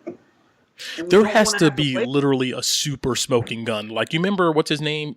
Steele, the head of like the Republican, the RNC, where they found a whole bunch of money in his fridge, like literally like stacks of cash that he was using for all types of stuff.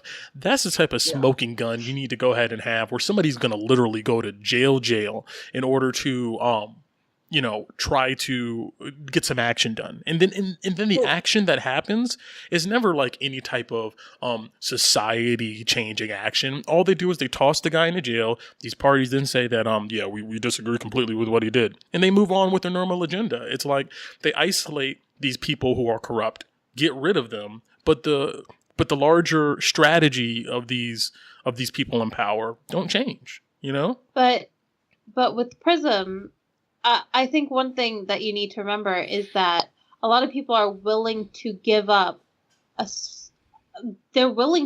privacy in exchange for security, as long as they're not the ones who ultimately has to pay the price of going to jail or whatever. Because I don't think that there was anyone. I joked well before Prism came out with my friend Kyle. I was like, yeah, the government, when they read all these texts I send you, probably think I'm a crazy person.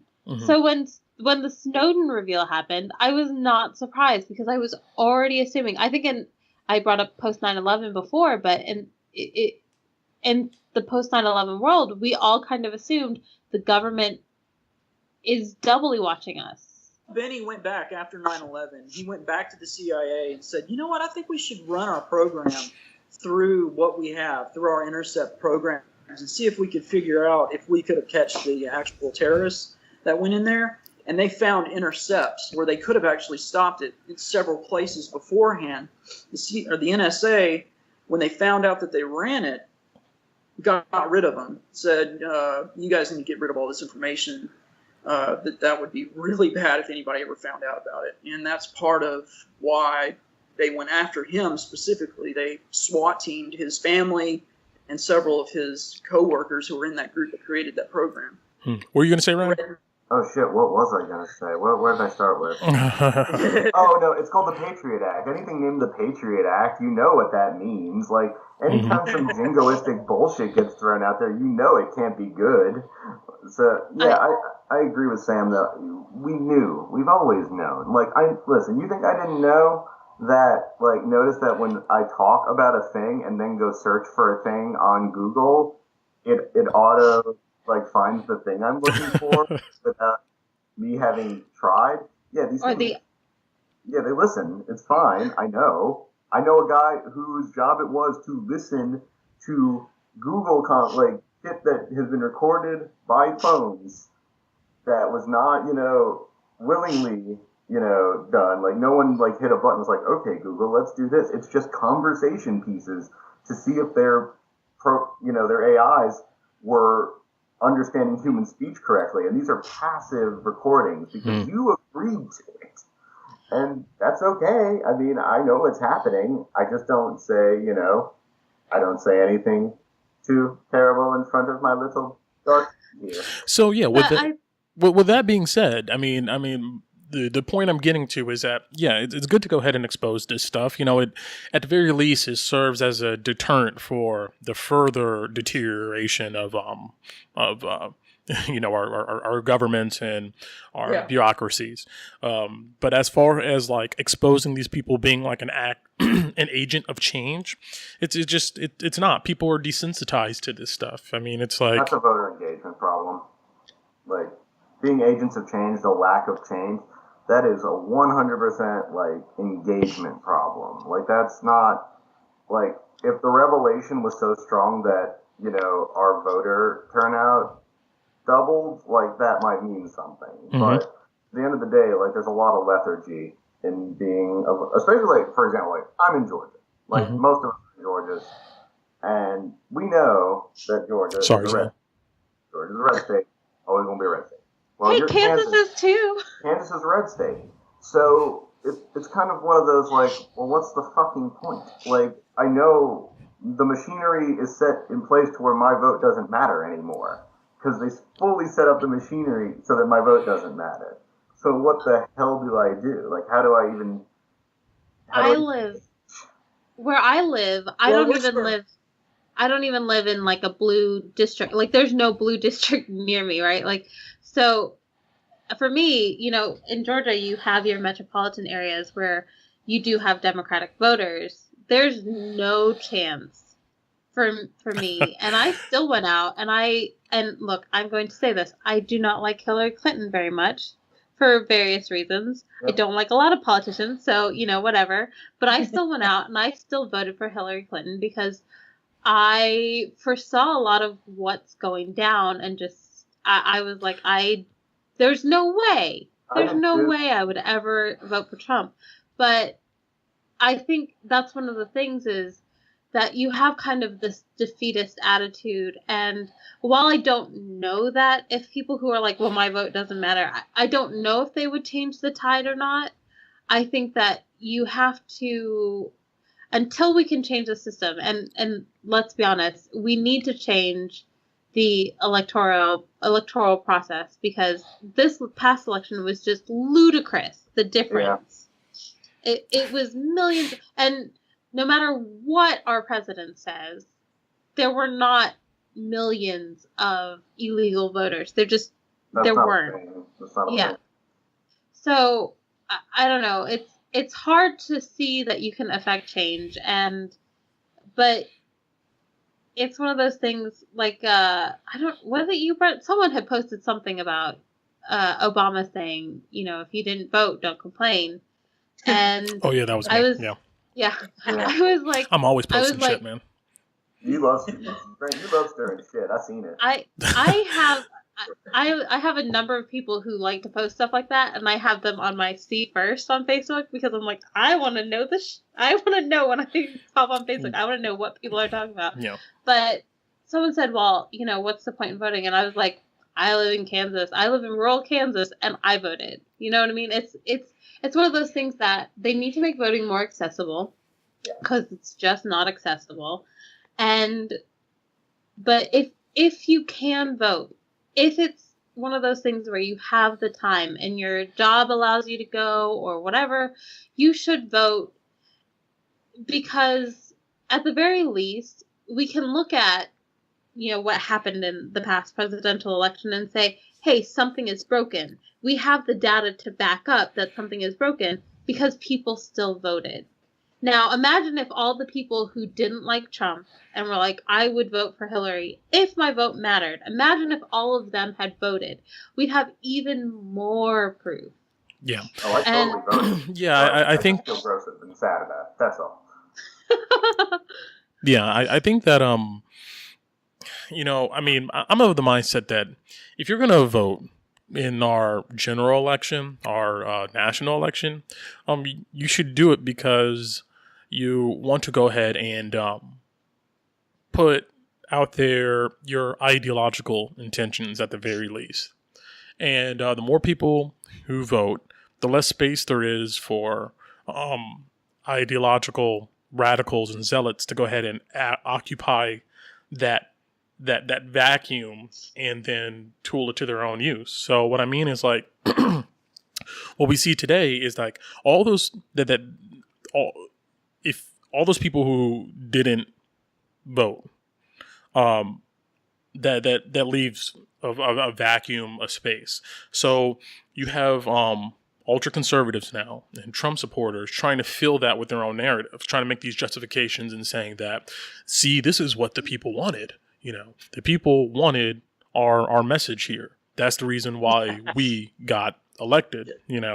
And so that can't happen.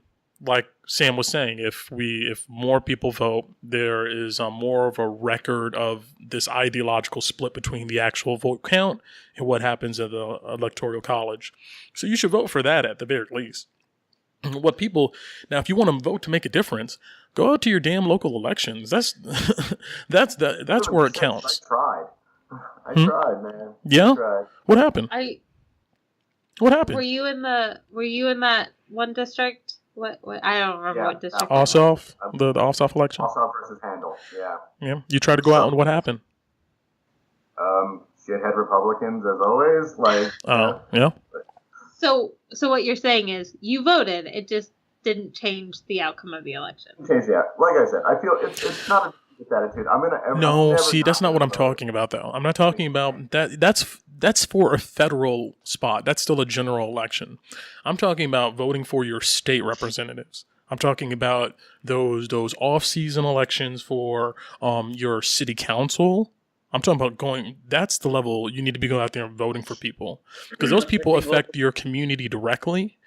And the more people you have in those city council seats, the more DAs you vote in, the more police commissioners and stuff that you vote in, the more you're going to see an effect on a local level that represents your values. I'm not talking about the people who go to Washington and stuff. I mean, we need to start way before then.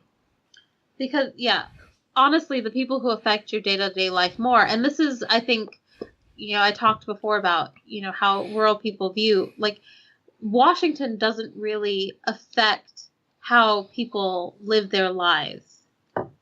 It does in a broader sense, like in a big picture way, but like as far as your day-to-day, I think the attitude of a lot of people is like, it doesn't really affect me. I don't really care as much about that. You want police to stop arresting you on some bullshit? Go ahead and show up to, vote in your next police commissioner. Go to that election and be like, oh, so you're the guy who's setting these initiatives and the budget for police officers and their pay and all that type of stuff. How about we get that other guy in? Because obviously, you're not doing a job that I think represents my values. That's where we need to start at. Or like, you are tired of red light cameras in your district, sending you tickets and shit in the mail. Well, that has to do with your city council appropriating money and budgeting that to be installed. You go ahead and you vote in city council members. And most of the time you go to those elections, they're empty. Nobody's there. It's literally like a handful of people and that is it. And like they tally up the votes and it's literally in like, the maybe 100 people voted for these people, even though they were talking about districts where maybe 10,000 or so people live, it's nobody pays attention to that. It's also not widely advertised either. Oh yeah. They keep that on the low. They keep that definitely on the low. They don't want people to come out and vote for those because that's where power starts. That's the ground floor of power. A lot of politicians who that's where they start at. They start at the city council. Then eventually, they grease enough palms and stuff. Then they move up to a county position. Then from there, they move to a state position. And then the ones who are ideologically the strongest, then they move to, the big money, the federal, the position. Then once you get to the House and once you get to the Senate, cha-ching, you're good. You're good. Those are six-figure positions. I think you hit on kind of like the bigger, like, if you want to get down to like the core issue, and this is like, I'm going to use this word in like, not the, knocking over ballot boxes sense, but voter suppression is like, if you want like a core issue of like why we're so screwed, it's like disabling people from voting at all. Like, is just, if you want policy that is toxic, monstrous, couldn't be more clear what the intention is, like, that's it. It's that. It's people not, no more early voting because this thing that doesn't exist. It's literally just ghost stories that take people's rights away. It's crazy. Yeah. But that all starts at the city level.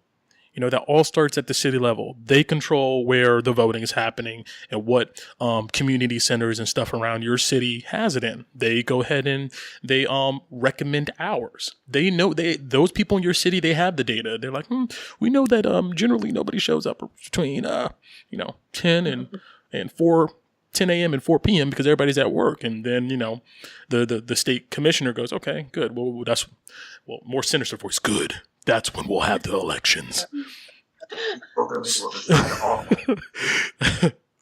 And you were talking 10 a.m. and 4 p.m. is what it will be. And the state, like, everyone talks about gerrymandering, but nobody is fixing gerrymandering, and it's baffling. That is so hard, though. So our previous a couple podcasts back, we talked about that, and a guy who regularly shows up, a guy named Dave. What's up, David? He brought up a good point. It's like, the reason why nothing is getting done is because there hasn't been a good way to do it. There's no way to, you can't create a policy if, you don't have a roadmap or you can't demonstrate the math of how it will work fair. So, that's the big problem is that, and this issue won't go away. I think the Supreme Court is actually hearing the case now about gerrymandering, what happened out in Wisconsin, where there's some crazy districts out in Wisconsin where it's like super gerrymandered towards, the Republican Party. And they actually cracked them and broke them up. So it went to the Supreme Court. But I think David's right in the fact that the Supreme Court probably won't do anything about it. And they won't do anything about it because the Supreme Court is going to be like, we're not going to go ahead and set a precedent if we don't have a way that, if somebody can't demonstrate to us a fair way that districts are drawn, if somebody can't show the math to us and how it will be done fairly, then we can't do anything about it. So they're not going to make a ruling at all. They're just going to kick it down the line, and maybe a decade later, this will come up again. But there's people who are working on the math right now. They're trying to figure out, how to accurately draw these lines and represent people's, voting blocks and whatnot. So, but I think that's a perfect segue into some pup play. Is this where we start talking about how you need an escape from the real world and how terrible it is? Exactly. You're tired of the man holding you down. Dress up in a puppy costume, and have a handler, and I found some quotes because I did some research. Yeah. So to get you up to speed, Ryan, you know what we're talking about. There's this all you had to do was say like dress up, and I'm like, oh, so pup play in the most like easy sense to understand what you're saying. Gotcha. Exactly. Okay. The fetish. What do you guys think about that? What do you think about that, Samantha? You said you had some quotes? Okay. I do, because I went and I looked, and there was an article. It was like the first thing that popped up, and it was actually referenced in some other stuff that I found, but it's on like thestranger.com, which I think is out of Seattle or something. But I liked the opening paragraph. To set the scene, it grew out of the BDSM community. It was really popular in the like gay community. But so the opening paragraph says, if you're having trouble understanding the appeal of puppy play, just imagine how amazing it would be if there were a form of group relaxation where you could empty your mind of all your cares, forget all of your responsibilities, lower all of your defenses, and bypass small talk forever. Now imagine that vigorous cuddling and praise are key components of this relaxation technique. Hook, line, sinker, I'm in. Let's do it. And did I mention snacks? I'm sorry, continue. And did I mention snacks? You get snacks. Awesome. Why aren't we all pupping right now? Dude, I will point out, though, that you could say the exact same thing for age play. which is a thing, which is being a baby. Like, well, okay, age play can be a lot of shit, but being a baby is one of them. So, like, yeah. you may as well be selling it with a diaper. Well, in my mind. It goes on in the article, and it talks about this one guy, Tugger. Tugger is his pup name. He said, Tugger discovered that his unease melted away when he was a poodle. It took practice. His first time, quote, I put on a hood and I was trying a little too hard. And finally the Dom looked at me and said, you're still thinking. You're thinking about how to do this and worried about looking dumb. Let go. Just react. Just play. Learning to let go, reacting to the world instead of staying in his head, and just playing helped change Tugger from a nervous, shy guy to the proud leather poodle who turned every head at this year's IML, International Mr. Leather.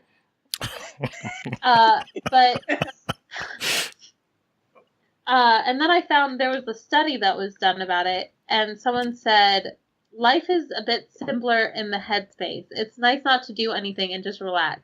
Someone else said, when I do Pup-Play, sometimes it's an escape from the world into a different mindset. I enjoy not feeling the need to be responsible.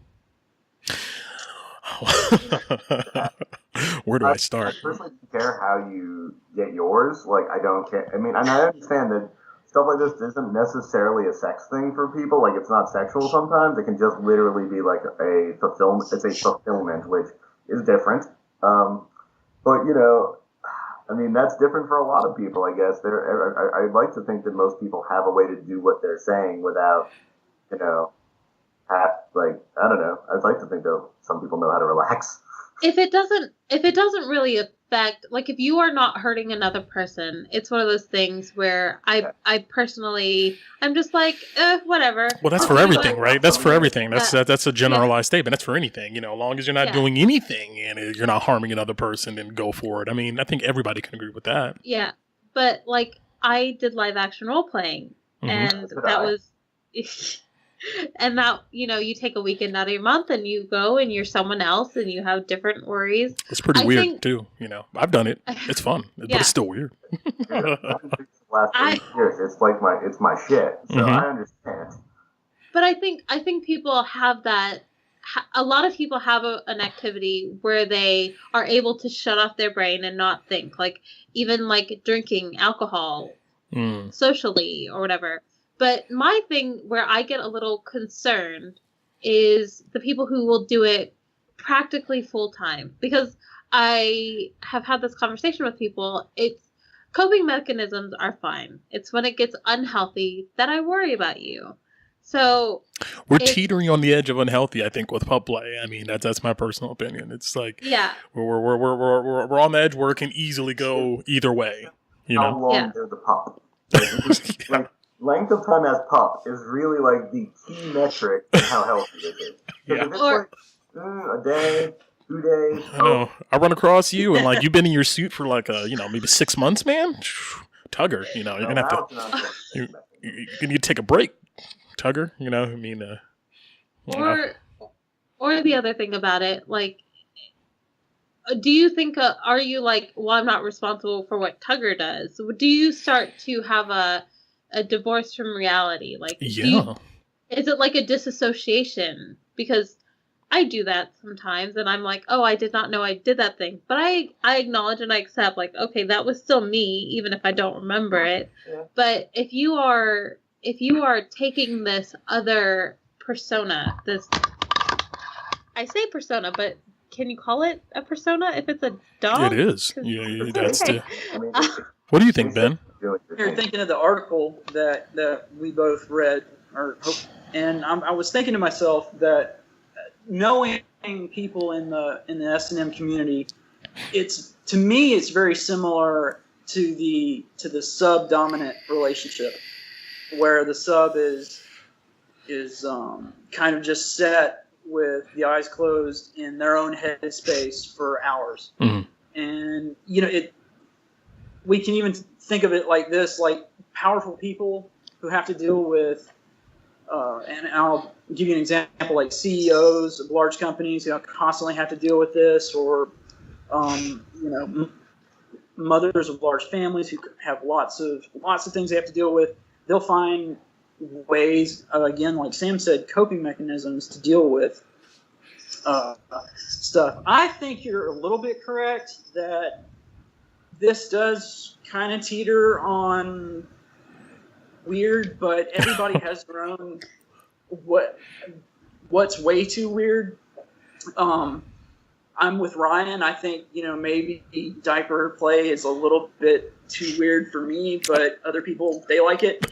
I think it's how long you stay in that persona. Well, if you're spending literally more than $4,000 on a costume like that video I showed, and sleeping in a crate, in a cage, in a dog crate, and you're you've given up real human communications with other people, because being Spot, or the dog is more important to your life, then I think you're pretty close to being in a dangerous, mentally unhealthy area.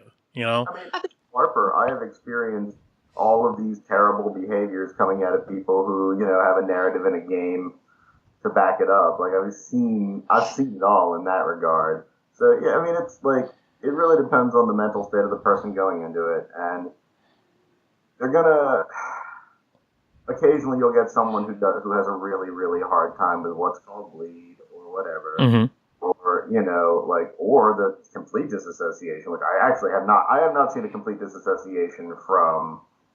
Well, I guess the game in Nuremberg where it's what my character would do, so it doesn't you're not allowed to get mad at me if I hurt your feelings. Yeah. Sort of thing. I guess that's as close to it as you get, in terms of just completely disassociating yourself from the character you play. Yeah. So yeah, I could see that, but that isn't a healthy response.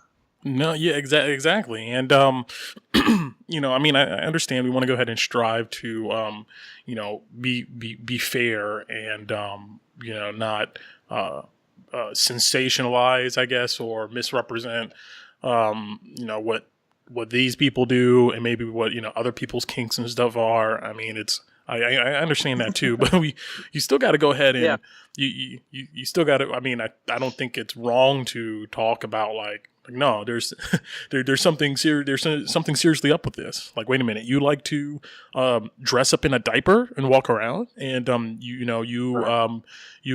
get arousal as an adult from somebody taking care of you as if you were a child. There may be some hidden mental trauma there somewhere along the line. The internet may take issue with this. Well, yeah. Yes, the internet might, because we're kink shaming. Indeed. But Kink shaming, that's a thing. Yes. Yeah. You don't know about that? You're a man on the internet and you don't know the phrase kink shaming? I mean, I'm not surprised. I didn't know it was termed. I didn't know that somebody finally put a stamp on that term. I was about to make a joke about there's going to be a Salon article the day this episode drops. It's Georgia podcast spends 45 minutes kink shaming people. That's the headline. Right? Yeah. Oh my God. Yeah. Yeah. Then they lift my Facebook page. Look at this guy. Look at all these comments and stuff and these laughs. Yeah, I know, right? I just want to say real quick. Then Breitbart, picks me up and be like, "We want you to come on here and talk about your experience, man." The crazy left, the libtards, try to target and shame you, right? Come on, we'll give you a few grand. Go ahead and talk about how they hurt you. It turns into this big thing. But for me, that's where if it's not hurting anybody, it's possible to hurt yourself, and that's not okay. You need to understand, and this goes back to, is it healthy or unhealthy? Is it affecting your life negatively? Are you using it as an excuse not to confront your mental health issues? Are you using it as an excuse to not confront whatever is stressing you out? That's when it's this is not just harmless fun for a couple of hours. This is you just not dealing with something. See, that's the bigger issue for me. The bigger issue for me is like, I first of all, let me put the disclaimer out there, just in case one day in the future somebody listens to this, lifts this conversation and tries to tool it in some horrible way, is that I'm all for people doing whatever they want to do, long as they're not hurting other people. You enjoy dressing up in a dog outfit and having a handler, that is you, and that is perfectly fine. You know, I mean, there are a lot worse things you can be doing out there in the world. Trust me. You know, there's horrible things going out there, and if that's what go ahead and makes you feel comfortable in your life, and you know, you have a community and you feel good doing that, by all means do that. You know, that is you. That is perfectly fine. What I'm getting to is that I think that there in society there's this growing effect where people aren't coming up with healthy coping mechanisms for everyday life. You know, there's a lot of anxiety, a lot of stress in the world, and people are doing all types of things to, deal with that. Everything from hard drinking to hard drugs to, dressing up as a dog for, months at a time. Or to putting diapers on themselves. I mean, the phrase is self-care, right? Like, that's the phrase that people use these days, and it's all well and good, but, like, eventually you gotta come down, and, life's gonna suck sometimes, and I understand that. You can't spend, 5 days out of 7 days just fully taking care of your own mental health because you gotta go to work at some point, I guess. What's even more toxic is not toxic, but even more disturbing is that there's such thing as a handler in this community where there is somebody who literally treats you like a dog. What's going on with that person? Yeah, what's going on with that individual there that they're putting. That person is likely very shy outside of that, and I will. Yeah. If you want to go into, I mean, I know a lot of people in this sort of community, like in S&M communities in general, BDSM communities in general. It's big in Atlanta. Usually, just point to the opposite of the thing they are day to day, and it's not like you're not going to hit the target 100% of the time, but you got an 80% chance of landing kind of close to your target. Of pick the thing that they aren't day to day, and they're the opposite. Transverse, and that's it. Okay, that's really interesting. I guess that makes sense that, Ben, you were saying that there's people in powerful positions who are in control of a lot of stuff. They're very assertive, very dominant, but, in their private life, to get a release from that pressure and whatnot, they like to go ahead and, become somebody submissive to give up all of that control and stuff and be, on the opposite side for a while, have that relief. Then there's people who... The level of extravagance varies. There's a story, and I've heard of a CEO has a person on his payroll, and I can't source this, I'm sorry, but this is just, I heard it on another podcast about this sort of thing, and the person on his payroll is literally just there to surprise abuse him. Like, it's a woman whose job it is. Surprise abuse him? Every once in a while, just apparently do the equivalent of a verbally abuse him and punch him in the dick at random intervals when he's not expecting. Whoa, so he just busts into his office and just looks at him and starts there you are, you piece of shit, and just walks up to him and just starts wailing on him? Or something. Wow. Well, not just that, but hey, get on your knees and puts a cigarette out on his tongue. Yeah, man. Just completely using him. Horrible. In that Channel 4 documentary, it's the one that Brent sent a link to, like a trailer or an excerpt from it. I kind of found a link for the whole thing, but it was kind of one of those sketchy ones. Yeah. But I saw another video about it. It's called The Secret Life of Human Pups, and I don't remember if it's from the video you shared or a different one, but one of the people said, as a puppy, who doesn't like a puppy? Everyone will love you. And I think that's part of the... I'm not really well versed in the sub-dom situation, but I think in puppy play, it seems to me like I have a dog who is a dog, not a human dog. And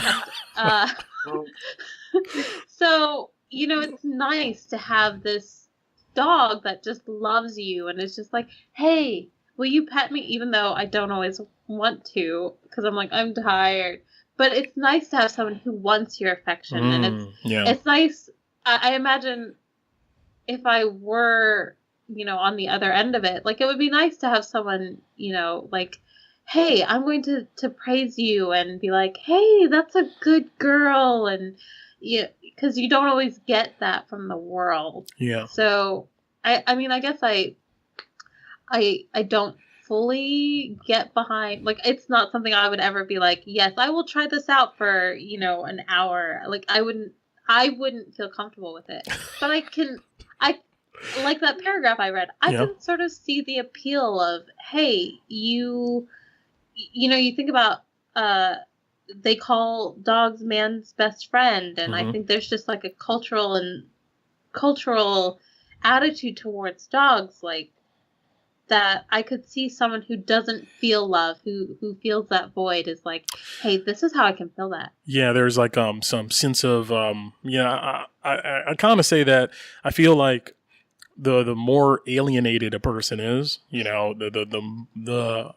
the more alienated they feel, at the least. Maybe they're not alienated, but they feel alienated. They feel like they don't belong in a certain group, or they're not understood or something like that. The more chance that they have some unusual coping mechanism to go ahead and deal with that alienation. And it doesn't have to be, a sexual or a kink. It could be something else. Maybe they play video games consistently all day. That they found their community and their sense of belonging inside of a game. Or, it could be something else completely different. They I don't know, they paint all day, where they are able to go ahead and get out that stress, maybe that depression, by putting themselves in a creative headspace where they could create, or maybe they write all day or something like that.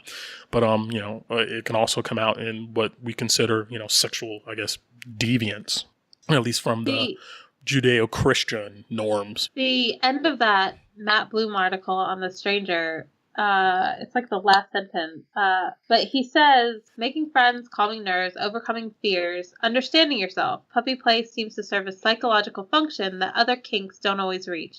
You'll note we haven't even talked about sex. But why pretend to be a dog? Why not just listen to Enya and squeeze a stress ball? That's harder to answer. But I suspect that some pups just need a more forceful way to relax. Or maybe the structure of puppy play, loose though it may be, provides permission to unwind.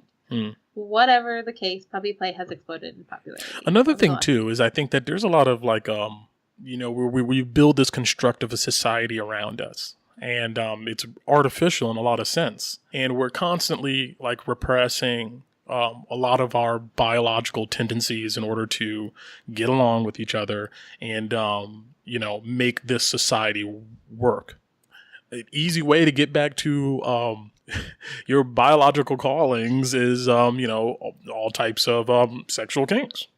It's hard. It's hard living, and I think in any Western culture and society, you go to your job. You're like you were saying, Ryan. Sometimes you want to say or whatever, and a lot of times you can't just express yourself. You have to go ahead and follow this formula that society gives you, and that's tiresome. So edit that part out, by the way. Okay. No, I'm just kidding. I'm kidding. Like, I'll take that out. I'll make sure. I take that out. Ryan might not specifically want to. A lot of people have that impulse of, like, there's someone says something and you just want to be like, listen up. I just no, not today. Yeah. And those of us who are responsible don't give in to that. But it's nice to be able to just give in to, like, whatever you want to do in a moment, and to have that freedom of just saying, be an animal. Be an animal. Yeah. My impulse is to bite you right now, so I'm gonna bite you. Yeah, it's just go wild. There's something to be said for that. Like people who like to go on hunt and stuff, right?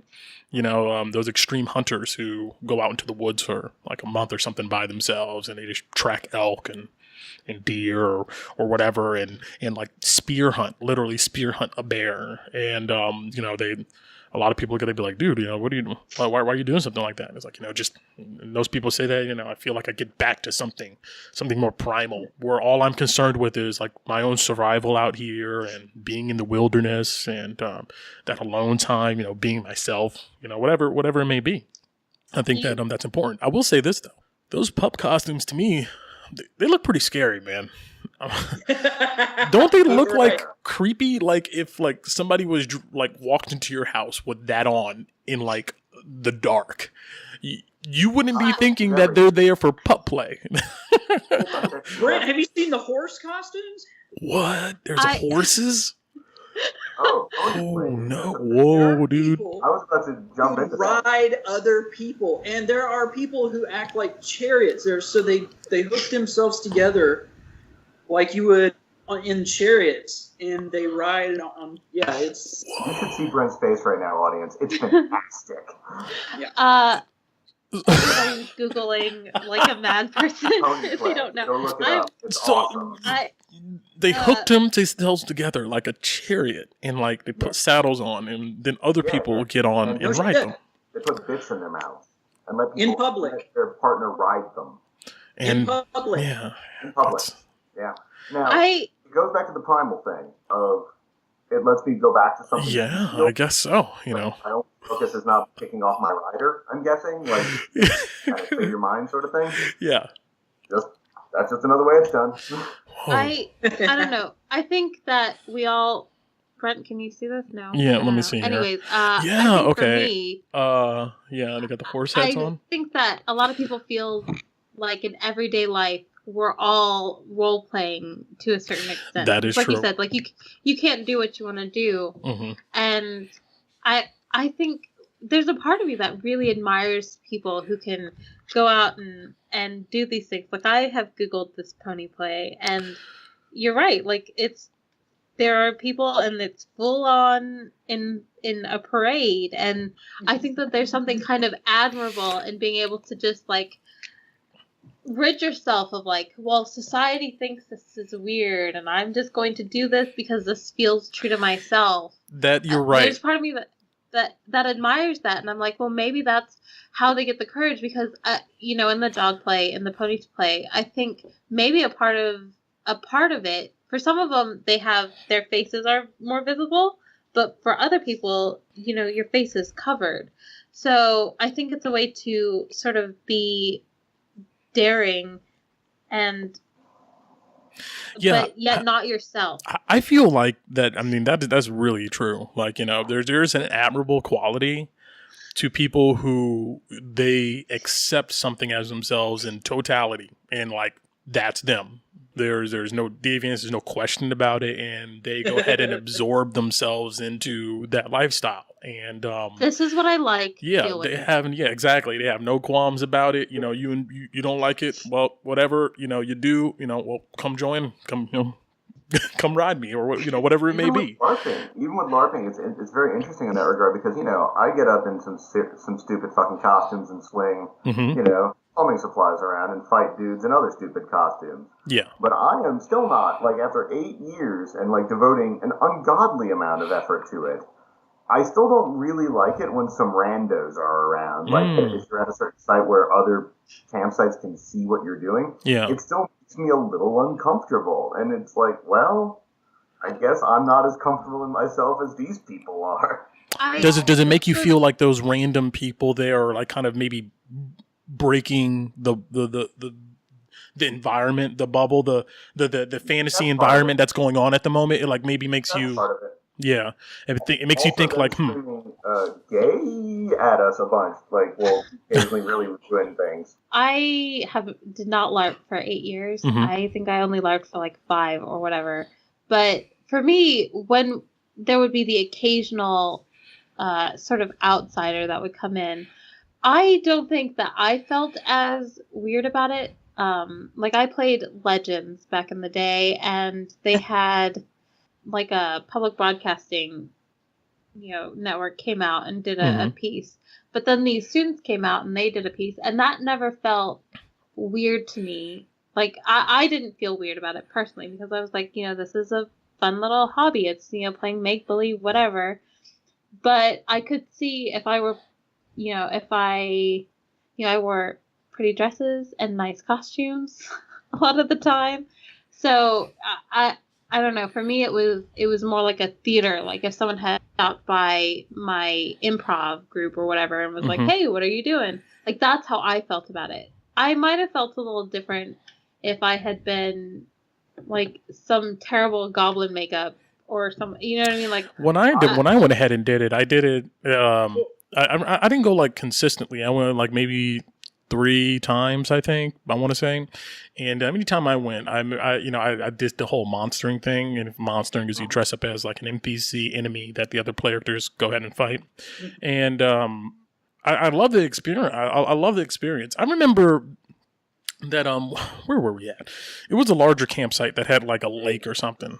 A.H. Stevens? I guess so. Or maybe that was it. It was the one where it was the one where they had like the individual cabins spread out across the area. Yeah, that's a lot of them. It's either A.H. Stevens or Hard Labor. Hard Labor. I think that's what it was called, like Hard Labor. Yeah. Oh my God, that place is Spider Town. Yeah, man. Yeah.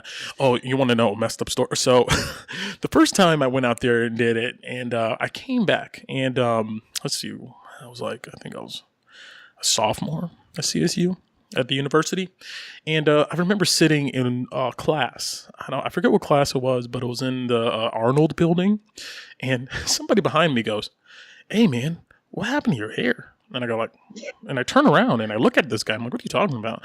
He goes, "Dude, you have like this huge bald spot in the back of your head." I was like, "What?" So immediately I get up and I leave. I rush all the way back to my dormitory and I'm looking around and I can't find a mirror. So then I go to a gas station. I pick up one of those double-sided mirrors, come back to my dorm. And I'm like, so I have this mirror and I'm angling it. I'm trying to see the back of my head. And then I have this massive, like, what was it? It was like maybe a golf ball size spot in the back of my head. I was like, what the hell is this? So I couldn't figure it out. And then, I just let it ride, right? I was like, I don't know, maybe something happened while I was on. I got bit by a bug or something like that. And a couple days later, I'm in the shower and I'm showering and stuff. And I see like, my head is like itching. And where I scratch it, like some of my hair is coming out. And I was like, oh my God. I was like, what the fuck is going on? So I go ahead and I go down to the clinic that they had. In that building, I think where the police station and stuff was at, right?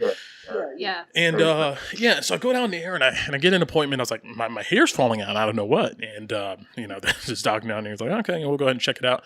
We'll go ahead and take some blood samples and stuff. We'll look at it. And I'm like, well, can you do anything now? And he's like, no.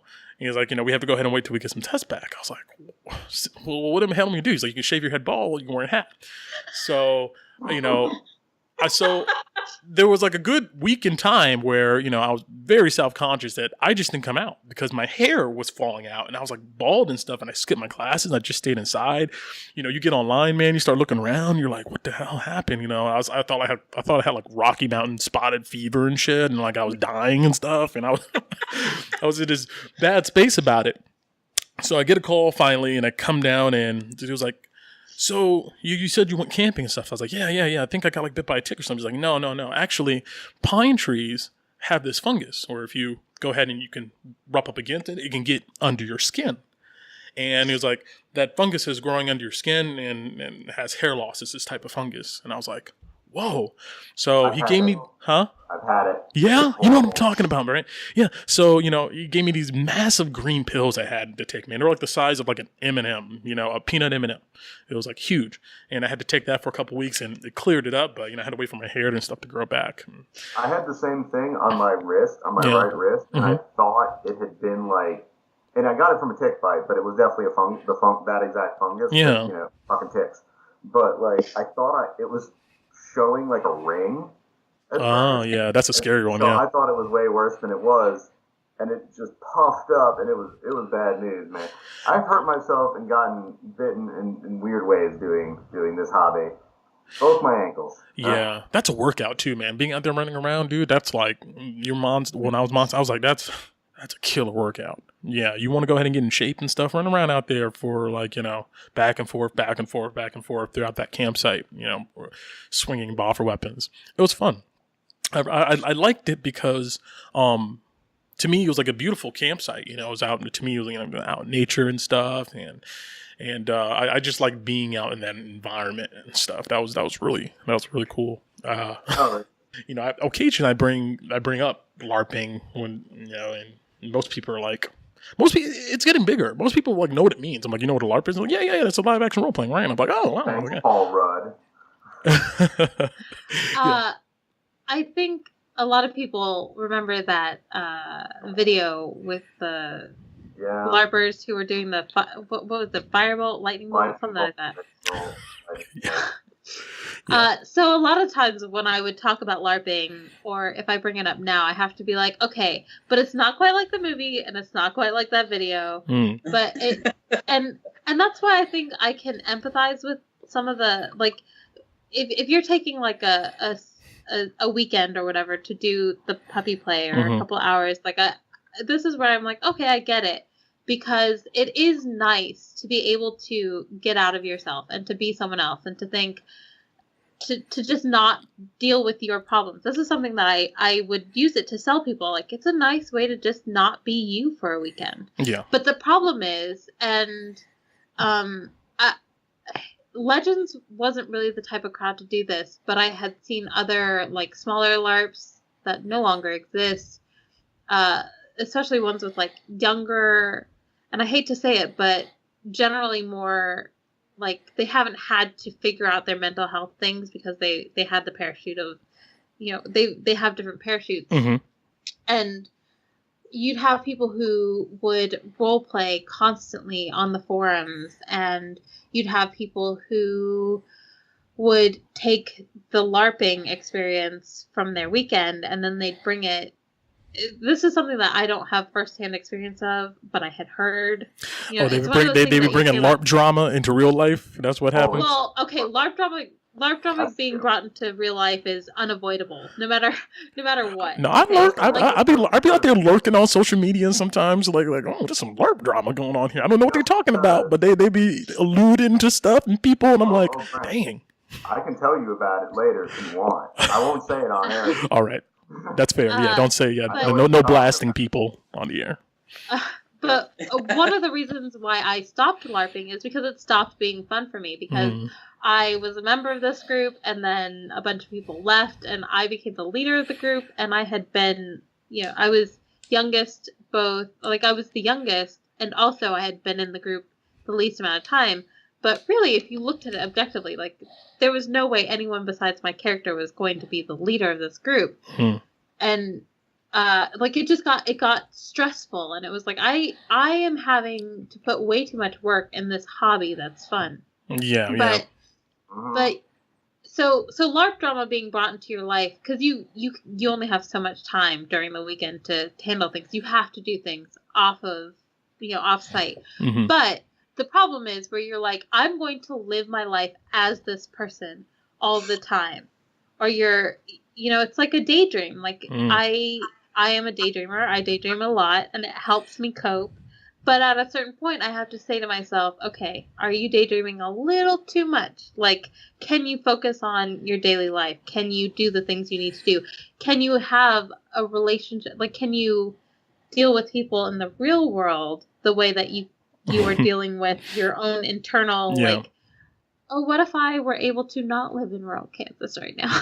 You know what I mean? Like, you have to be able to accept the reality of your day-to-day and to be able to deal with things. Because I knew people who would not pay their bills and who would not do things in the real world because they were like, you know what? Instead of having to deal with this problem that I'm having, I could just deal with this other person's problem instead. You know? Yeah, they're not, they're investing in something not really that important, or a fantasy type of environment or something. They're going ahead and putting their money and they're sinking their stuff into that. But I think that, that's all part of growing up. I think that there's I don't know, there's so much money I've wasted on stuff in the past that just has absolutely impact on my life now. There's been bills in the past that I didn't pay in order to, take that money and do something else that was completely inconsequential, and you really only learn until, you're put in a situation where you do that and then really bad things happen. Yeah. You're like, But there are people, it's not just, I think when it becomes a problem is when it's not just, growing up. Because I know people who are older who will spend all their money on, like, let's say concert tickets. And it's like, but are you living your life? Hey, when can I go to my next concert? I knew this guy back when I was in CSU. I didn't know him that long, but I think I may have met him at that smokers gazebo. And oh God, the smokers gazebo. I know that's some deep cut shit if you're not a CSU student from Columbus, Georgia. Yeah. But whatever. That was a certain error. You'll never see that error again. That's it was a certain time. Yeah, exactly. But anyway, this guy was into, I was just getting into, a lot of the tabletop gaming, Dungeons and Dragons and things like that. And it was like, yeah, man, I play and stuff. Like, you should come over to my place sometime. And, you have all the books and everything, have the maps, so go ahead and play. So I went over there with a couple other people, and... And I get to this guy's house and it's a wreck. Like, this guy was living in something that almost indistinguishable, I think, from like a meth house or a drug house or a trap, man. I was like, whoa. And he had a couple kids in too, and like these weren't like, preteens where they can kind of handle themselves, or like maybe very, very young where they just sleep, These are like 3-4-year-olds. And and we got there and he was like, go to your room. He like just screamed at him, go to your room now. And he just like, they ran into the room like they were scared of him and like locked him in the room. He locked him in the room so we can play this game. I think I know who you're talking about. He went to one of the LARPs one time. I'll tell you that much. I forget this guy's name, but I'm not going to go ahead. I know who you're talking about. Yeah, but that gentleman was kicked out of a LARP or two that I know of. But anyway, though, he like, it was obvious that this dude was not handling his shit, and he was a lot more invested in us playing a tabletop game than maybe cleaning up his place or treating his kids a little bit better, but yeah, there's still some grown ass adults out there acting like kids, I see it all the time. To bring it back to the Pup-Play, that's where I was a little concerned about the person in the video, because it seemed like he was able to function enough to hold down a real job, and he didn't have kids, so that was fine. Yeah. Here's an interesting question. What do you would think if that guy had kids? What if he had 2 kids? I would have had more issue with it, because really? I think I would have. Because of the way he did it, right? Like, the way he talked about it, it was like he did it when he was not at work. Yeah, there was a creepy part of the video where he's like staring in a mirror at himself, and he's like, this is my headspace, and I feel good. Everything goes away. It's magic. He's like just staring himself down with it, and it's like, this is really, kind of intimate moment where he's like really trying to confirm to himself his belief in this pup play, But anyway. Yeah. In one of the things I read, one of the guys had a fiance that he broke up with. Yeah. He found a new partner. That's not so much like it being damage to your adult relationships is not as important to me as it being damaging to a child, because. But if it's okay, if we all agree here that this is a coping mechanism that's fine, it's not hurting anybody, then what's the difference here? Why? But. See, again, it comes down to, are you handling your responsibilities? For me, if you do it every waking, like if you sleep in this crate, if you do all this, it will have an impact on a child if there's a child in that situation. What if he's making money? He pays for the house and everything. He has himself a job, but he lives in a house with another guy who's his handler, and maybe, once a month or so, he dresses up in a dog costume, and for that entire day, he decides to be a dog. And he has a couple kids. Yeah, I have no problem with if it's like, once a day, you are just... Send the kids to grandma's. That's what you do. Yeah, I have no problem with that. What I'm talking about is his... Why wouldn't you want kids to see that, though? And I don't necessarily even care if kids come to on their own. Like, they don't even know what actual, like, coping. They don't know why they need to cope with things, and they don't understand what sex is. So maybe wait till they're older to. Well, I'm not saying that sex is involved. I'm just saying that that's what he does for an entire day. He just dresses up as a dog, and his handler feeds him, and pets him on the head and stuff. Why would you not want the kids around?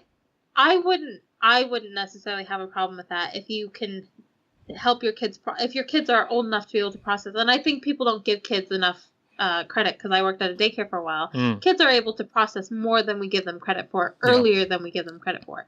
But what I'm talking about, like, I have no problem if it's like once, even if it's like one day a week or whatever. What I have an issue with, whether you have kids or don't have kids, especially if you have kids, is if it's like every free moment you have that you're not working, you are this dog. You are not. Yeah. You know what I mean? That's where I take issue. Well, yeah, you're not handling your other responsibilities. When it crosses a line to where it's you're not teaching your kids that there's other things besides Pup-Play in the world. Then that's an issue. I don't know how I feel about kids being around it at all. I don't know how I feel about that.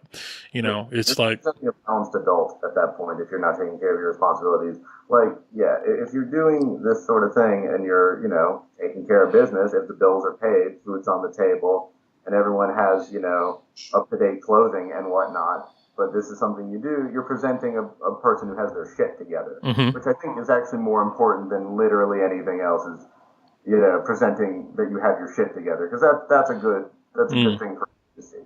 But. Yeah, I agree with that. I agree with that sentiment. All right, for this last, 20 minutes here, you guys, tell me about what you're watching out there.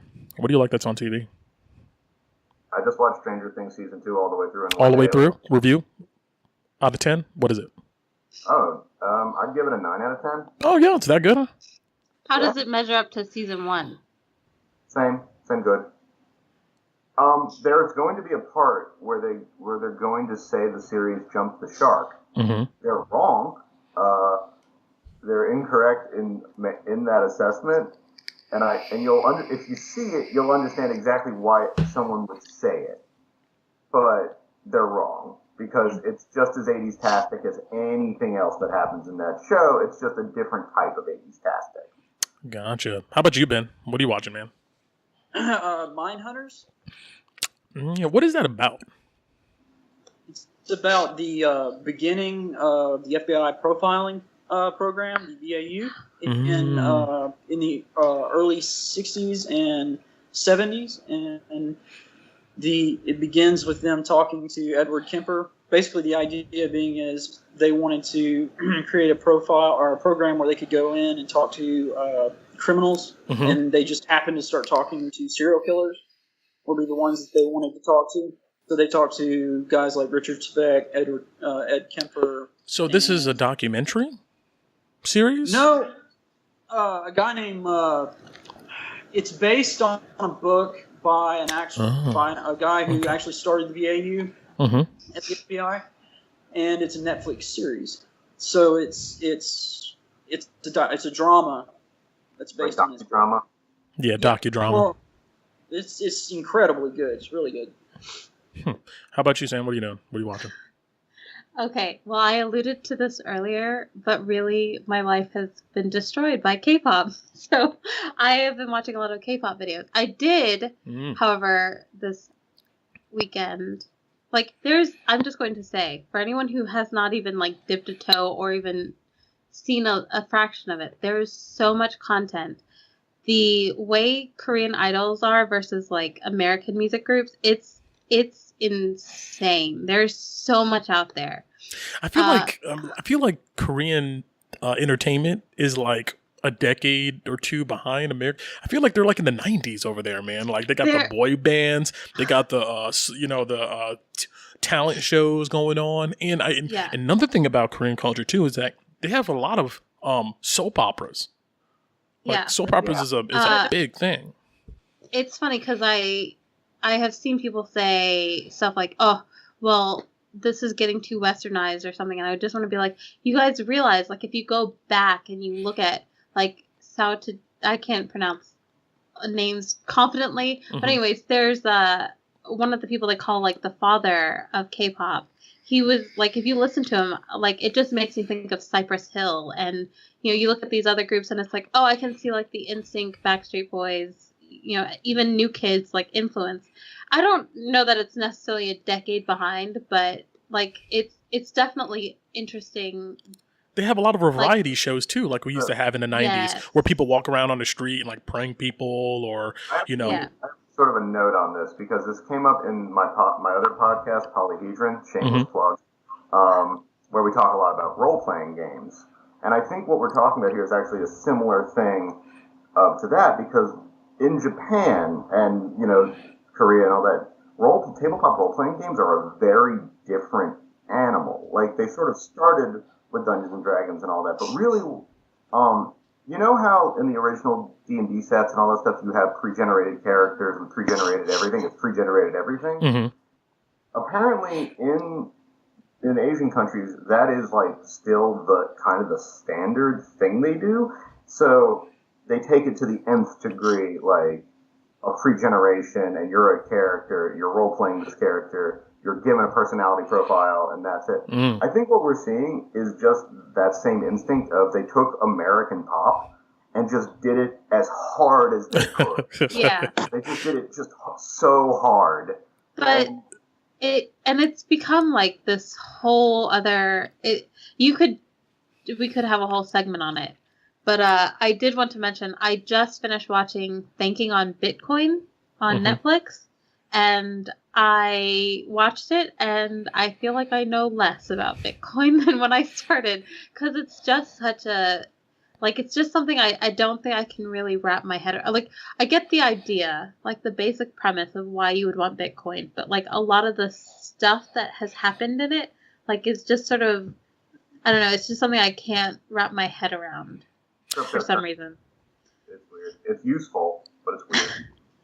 Yeah, I mean, it's and they keep coming up with like derivatives of like these different coins, and Ethereum is the newest, I believe. Yeah, the newest coin that's out there, and these coins seem to have like a short shelf life.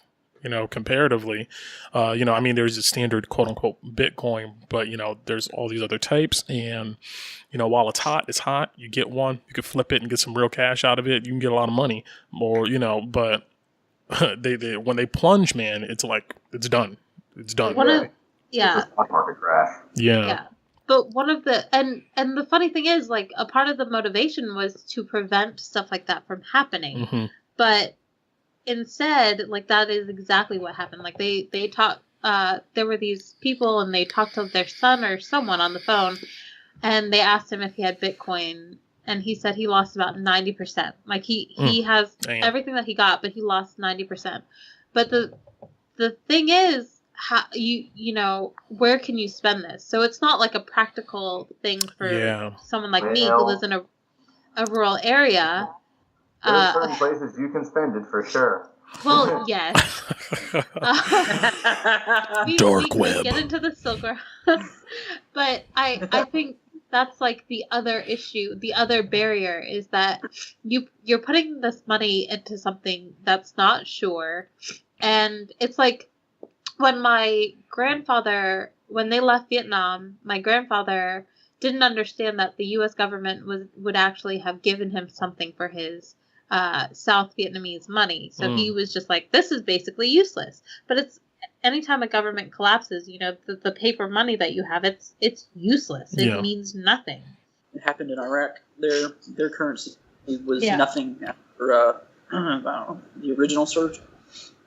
Yeah. Yeah, it all comes back to hard goods, man. What you got, I mean, I need water. What you need, gas, it all comes back to the barter system. I mean, Bitcoins, I guess, they're awesome if you're into the, you're into the dark web. You're into the, buying, some interesting and unique goods for very specific purposes, and how to go ahead and navigate those spaces.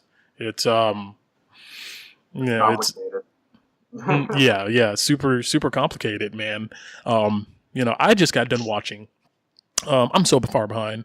Like, I was keeping up with all these different shows and stuff, but after Game of Thrones got off TV, man, I just dropped it. I started doing the podcast thing. I started working on all these other projects and stuff, and like, I haven't been watching anything. Yeah, and last night No, I mean, Yeah. it's worth keeping up. It's worth keeping up with television. Yeah, man. Is what I meant. There's so much good shit on, dude. And you know how Netflix is. Like, you get 15 seconds before, you know, the next episode starts. So before you know it, you're up to like 5 a.m. You're like, damn, I can't believe, I mean, it was good, but I can't believe I wasted so much time. But that was cool. Yeah. So I sat up and I watched the whole second half of season 7 of The Walking Dead.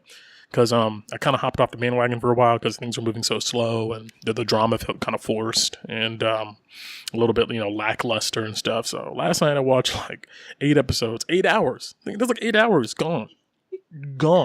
That's what's amazing is like when you get done binge watching something, you're like, man, you check the clock and you're like, damn, I've been doing this for literally like 10 hours.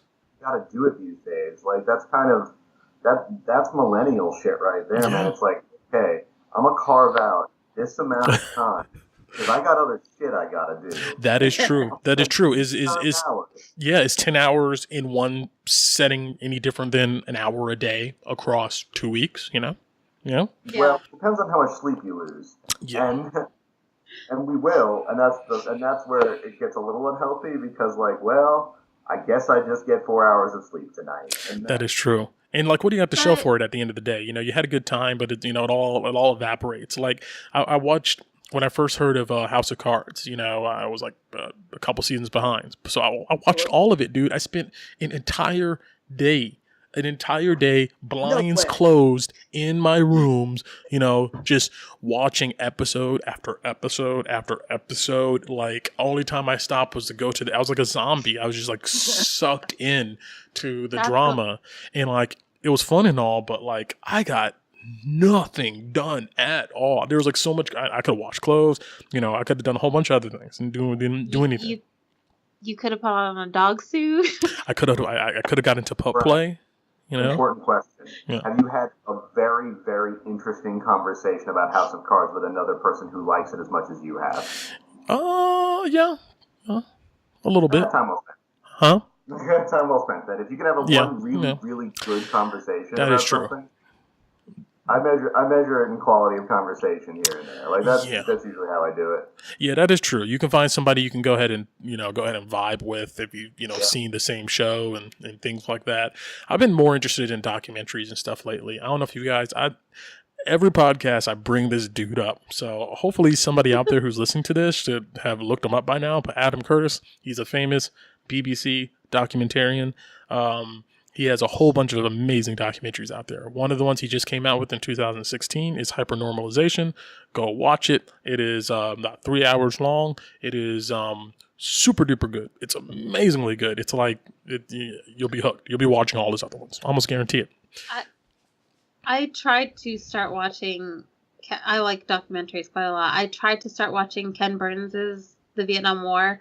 I did appreciate. I want to say, if you go to the PBS app, they do have it available in Vietnamese, which I was like, that is really cool because potentially, he's probably not going to, but potentially like my grandfather would be able to watch it. But I started watching the Vietnam War, and it's one of those things where I kind of just, I don't know, it's a little too close to home maybe. I don't know, but I couldn't finish it. But it's another one of those things like you lose so much time to it, and there's so much out there like that you could be doing that I was like, I can't.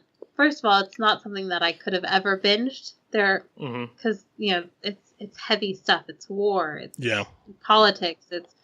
But I don't know. I think that it's the whole binging thing. It is that escape. And it's like, at what point do you need to tell yourself, hey, I need to stop this and walk away. And are you capable of doing it? Because part of the way they make television is that binge, like they make it like it's just changed the television industry. Dude, like the movie game is over with. The movie game is over with. I have yet to see a movie as interesting as like, a 13 part long series on Netflix. It's like it's like the demand is so different now. I go to see a movie, like I saw Blade Runner 2049, and You really saw that, Brent? Hmm? You really went and saw Blade Runner? Yeah, man. You spent money. I know. I'm ashamed of myself. Actually, it was not worth the money. It was like I was telling somebody else, if that was a 10-part series on Netflix, I probably would have enjoyed it better because they would be able to get into the different characters. You know, they would have been able to get into the mythology more. There would have been the depth there enough for me to care about these characters. But it being like a 3-hour movie, I felt like there was no depth there. It was really just a whole bunch of flashy CGI layered on a lukewarm plot, man. That's the problem with movies today, is that all Well, then how do you feel about Star Wars stuff coming out? I feel the same way about Star Wars. I think that look, Rogue One was amazing. I love that movie. Was amazing. But A New going to be Hope. the dissenting voice. What? No, I would never watch it, but it was amazing. It was really good. The plot was done well. When movies can do it well, they do it well. Not all movies is how I'm characterizing it, I guess. Rogue One had a plot that didn't move too fast, but it moved fast enough, and the scenario was all like encapsulated in this one movie. They didn't need like 5 different parts to go ahead and explain it. You kind of felt like where it was going. The action and the energy and the characters were exciting. It was a really well done movie. And who directed that? Was that Christopher Nolan? Did he do that one? No. Probably somebody else. No. Christopher Nolan did it. All the characters have been like moody and have mental issues and stuff. There was subtlety in that movie, so no. Well, Yeah. There was subtlety in the... Yeah, you know what, Nolan? Okay, he can do subtlety. That's fair. Sometimes, but, yeah. But Rogue One was amazing. It was directed by Gareth Edwards. Is his name? Gareth Edwards. Well, he needs to do another one because he was solid in that. He did this genre a good service. He did Godzilla, the 2014 Godzilla. Oh wow! So he this man was like, I need to redeem myself. I need a win. I need a real strong win on this one. I'm done otherwise. Did y'all see King Kong when it came out? The one with Samuel Jackson? With Samuel, with the Bryan Cranston in it? Was that No. No, I'm sorry. He was in Godzilla. No, I did not see the new King Kong. No. I'm not a big monster franchise person. I'm trying to think of his name. You know, John Goodman. John Goodman. Now that dude's a good actor, though. That dude's That's a lot of great actors. He's an amazing actor. Like Cloverfield Lane, whatever the name of that full name of that movie. Did you guys see that? Cloverfield Lane. Yeah. That was an amazing movie. He was an amazing actor in it. But Star Wars: A New Hope, though, really quick. I was not a big fan. It wasn't a bad movie, but you can tell like it was complete duplicate of the original, and maybe that's what fans wanted. Are you talking about Force Awakens? Yeah, sorry. You Whatever, dude. That sums up his feelings on it right there. Exactly, Yeah. right? Exactly. I disagree, but I understand how you can say that. I understand why they did what they did, and there are certain aspects of it that I thought, weren't perfect. But at the end of the day, I still thought it was just a shit ton of fun. It was a fun movie. It wasn't a bad movie. It wasn't a bad movie. It was just, to me, it was like, it's just nothing. It wasn't much to watch. It's like all this has been done before. There's a lot of cameos. You could tell the movie was created for its fan base, which is fine. Which is completely fine, and, but, I like Star Wars, but I'm not like in the fanboy category, I'm not like, I don't know all the characters. I don't have the novels. Look, another thing too, Harrison Ford has stopped acting. Dude does not act anymore. He literally shows up on set and he literally is just a crass asshole and then walks off, which works for him. Now with another Indiana Jones, you know that, Brent. No. See, now I'm on the opposite side of the spectrum on this one. Indiana Jones is probably one of my favorite movie series. I even like the one with the aliens. I thought that was a good one. Thank you, Brent. Yeah, I thought it was classic Indiana Jones. What do you think about Star Trek? The new Star Trek they're doing, the series. I have not watched it yet. You mean Star Wars, the Star Trek? Like, yeah, I get it. If Star Wars: The Force Awakens gave us nothing, it gave me John Boyega, and I will appreciate that for the rest of my life. Man, he's going to be in Pacific Rim too. I saw the trailer for it, And I don't know. I'm a hard critic these days. I don't know what happened to me, but it doesn't look like it's going to be that. It looks like it looks like an act. It looks like what I loved about the first Pacific Rim. It was like the acting was done really well. You know, it's this mythology behind it that was pretty cool. Yeah. You know, like this like alternate dimension where these aliens were learning and trying to come through. It looks like the second one, they turned it into a Transformers, right? Where it's like this amazing action with these huge machines. And, you know, I guess that's all right. But I don't know. Maybe I felt like the original had would have more depth. But the movie I'm looking forward to, and I'm really like fingers crossed that it's awesome, is Bright with Will Smith. Oh, isn't it the Netflix movie? Yeah, it's the Shadowrun movie. Yeah, with the alien hitting him in a police car. Yeah. I thought that was a series. I thought that was like a Netflix TV series. No. So that's actually a show. I think it's a movie. It's a movie. You were talking about movies versus series. I think one of the big things is that people, it's much easier to take a risk on a series on Netflix, for example, or whatever, because you can do it in the comfort of your home. If you didn't like it, you can stop it, and you didn't really waste your money because you're paying the subscription service anyways, or someone else is, and you're borrowing their password. But, you know, a movie, it's this whole ordeal. Like, you have to leave your house, you have to go to the theater, you have to potentially buy the snacks and blah, blah, blah. And if you didn't like it, you feel the obligation of like, oh, now I've got to sit through this. And that's why movies are going away. That's why the movie industry is dying. It's like I think that eventually the movie industry will.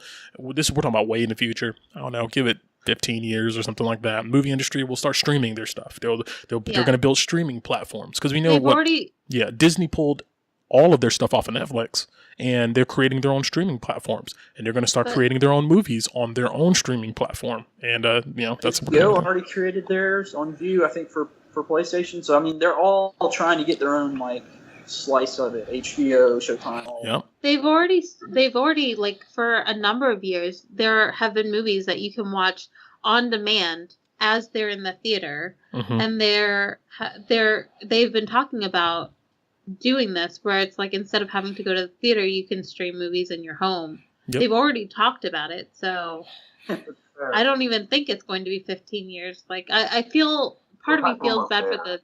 Yeah, we're almost there. I think so, too. Yeah. It's okay. Part of me feels for the theater industry. One of my friend's aunts worked for Carmike Cinemas, which was based out of Columbus, Georgia, but it was bought by AMC. And, you know, you have a lot of these small theater chains going out of business. And I feel for the people who are trying to have theaters. But at the same time, like, that's just a product of the time and the technology that we live in. Like the industry itself is responsible for that industry's death and the difficulties of the theaters that present those movies. It doesn't take much research to find out that movie theaters get absolutely, screwed every movie. Like, it doesn't make them jack shit. They're on the thinnest margin possible. And now movie companies are still insistent on releasing a $25 to $30 Blu-ray a week after the movie comes out, and it's like, who's buying? Yeah, who is buying that? Who's buying the Blu-rays anymore? You're buying Blu-rays? $5. $5 to get the file. You're stuck in 2010. You need to go ahead and fast forward. I don't always buy the Blu-ray, but there are times when I have physical albums, and that's part of K-pop, but whatever. I have physical albums. I have physical discs. If it's something that I really like, I'm just like, I like the idea of having this thing, and I don't know. It's kind of like people who are very resistant. I have an e-reader because I live in the middle of nowhere, so my access to a bookstore is not the same as it would be for you guys. But there are people who still like physical books, even though you can have millions of books on one device. Dude, graduate school reading now makes me sleepy and weird, but actually reading on a page damages me because of how hard grad school was and how much paper I had to read. Don't worry about it. Don't go to grad school, kids. It's terrible for you. But with a lot of these discs, you get a code to get the digital movie. And now that Disney Movies Anywhere has become Movies Anywhere, I think that it's going to move into that. But so I have access streaming to a lot of the movies that I have the physical disc for, but it's nice to be able to say I have this thing in my hand. It's the price tag that bugs me. I always buy them either like when they are first released and they're like on sale, or after they've been out for a while and the price goes down. Man, I don't own shit. I got a PS4, and actually, like when I got this job, I got a PS4 with like store credit at Second and Charles, and I've actually purchased like physical PS4 games. But best believe they're a year and a half old and cost me $20. You know what? I'm going to say this about video games. Video games are like they're becoming like a new movie platform. I don't have time to play video games a lot. I don't have time at all, really. You know, I'm doing so much other stuff. But I'll watch a Let's Play. And, you know, yeah, and they're amazing. They're like, some of these games are like, they're freaking movies. One type of game that lends itself very well to movies is horror games. Horror games are so much more frightening and so much more engrossing, I think, than horror movies. Like, have you fought any of the Evil Within? Like, I'm going through Evil Within 2 right now. I'm like almost to the end of it. They have 3D games now where you can go to the top of Mount Everest, and where you can get on an Apollo mission. I mean, these are crazy. Yeah, I would say that. I'm sorry. Go ahead. Continue, Ben. Thinking of the technology compared to where I was when I originally first started seeing what a game was like on the Nintendo. You know, dude, like Ryan mentioned Second and Charles. You know, going down there getting physical games. You know, that's almost a no-go anymore. Nobody gets physical games anymore. With Evil Within, what I like about that game is that you know, it looks like the number 2, the second game, they put a lot of more thought into the development of like the main character and you know, their motivations and stuff. And that's what's engrossing about it, is like, time is not just being put into like jump scares. Time is actually being put into thinking about who these characters are you're playing with, all their surrounding counterpoints, and what's driving them and stuff. Like, they're putting a lot of time into creating a real narrative, something that's just not like you know, go get A. Even though, I mean, at the baseline of it, that's kind of what you're doing. You're running around just grabbing stuff. Well, what they do well is they build tension, and they produce dread, and that is how horror works. Like, that's good horror. Like Resident Evil, the newest one, 7. I watched that Let's Play, and that was like the first half of the game before they got to like they got into the umbrella stuff on the boat. The first half of the game was legitimately weirdly scary and terrifying. It was done really, really well. If you're looking for a really good analysis of that game, by the way, one of my favorite channels on YouTube is called Nightmind. And what this guy does is it's kind of documentaries, but he takes like pieces of horror media, and this includes like the entirety of, say, like Marble Hornets, which is the ARG web series that birthed like the popularity of Slender Man. Takes all of that content and collates it into a narrative that is, you can understand and can be explained to you, and like points out does the code breaking, does all that crazy nonsense, but he does really, really in-depth analyses of horror media, and it's very fun to watch. Also, his voice is silky. I am very fascinated by the industry built around this. You know, like all the Twitch and Let's Plays, and I've watched a couple of YouTube videos where people who used to do it on YouTube have talked about how they just can't make money off of it, and through YouTube, and YouTube has changed different regulations. YouTube be dicking folks, yeah. It's fascinating to me that you can make money playing a game, and other people are willing to pay money to watch you play a game. Because as someone who I'm terrible at video games. I would play video games, but I'm just terrible. I die so much. Like, I tried to play Quantum of Solace on my DS, and I died in the very introduction, you know, when they teach you how to play the game. I died so many times. It's ridiculous. I'm terrible at games, okay? Yeah, there's a whole new occupation out there, like, of content creators, right? Like, it's a whole new like area where you can make money. They can become personalities, and they become celebrities. Like, my niece likes some group called like Game Grumps. What? Game Grumps. No. No, really? Yeah, I don't know what it is, but she even has like a backpack from these people. Like, but these people become celebrities in their own right, and Rooster Teeth. Nah, Rooster Teeth doesn't stream. Oh, Like, I don't know. that's one I heard of. Game Theory. Is that someone? Game Theory. Okay. I think so. That might be it. Anyways, there's a lot of them that have game something or other. Mm-hmm. Anyways, but these people become celebrities for basically just playing a game and commenting on it. And I think one of the things, and this goes back to YouTube too, YouTube vloggers, you have a whole bunch of kids who think, oh, hey, I could do this and I could make money. And I am very curious to see where it goes in the next 5 years, because you're going to have a lot of people who want to make a career and a living off of this, and it's just not sustainable for all of them. You have to be. Well, you say it's not sustainable, but if you have a large group of people who want to do it, that's technically how you make an industry out of it. If there's a product to be sold, to be bought and sold. Well, the thing is, there's only so many eyes. Like, for example, the Game Grumps have, that's another very popular one. They're one of the most popular ones on the internet. They have 4.2 million subscribers. Now, they have that number because they don't just play games. There are a pair of them, and they're actually entertaining human beings to listen talk to each other. Like, the games are kind of ancillary. They're just funny people, which is actually where you live and die as a Let's Player, I believe. Unless you're entertaining to watch and listen to, that's... At a certain point, it's like, how do you attract a new viewer? You have to do something. Well, many will play, but few will win. That's what it comes down to. Absolutely. It's like, it's a bottleneck. I mean, many people go ahead and try to do it, but only those who actually have the unique concept, or who have a concept that they do it better than somebody else who's doing it, are going to be the people who's going to be making money. They'll be the people with the Patreon accounts and stuff.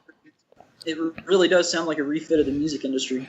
But even if you are good at it, how do you get someone to watch you, period? You have to sell the shit out of yourself. Oh, yeah. As a person who is, like I said, I do another podcast, and our numbers, we have a very hard time, like, because we're just not, like, super awesome at marketing ourselves.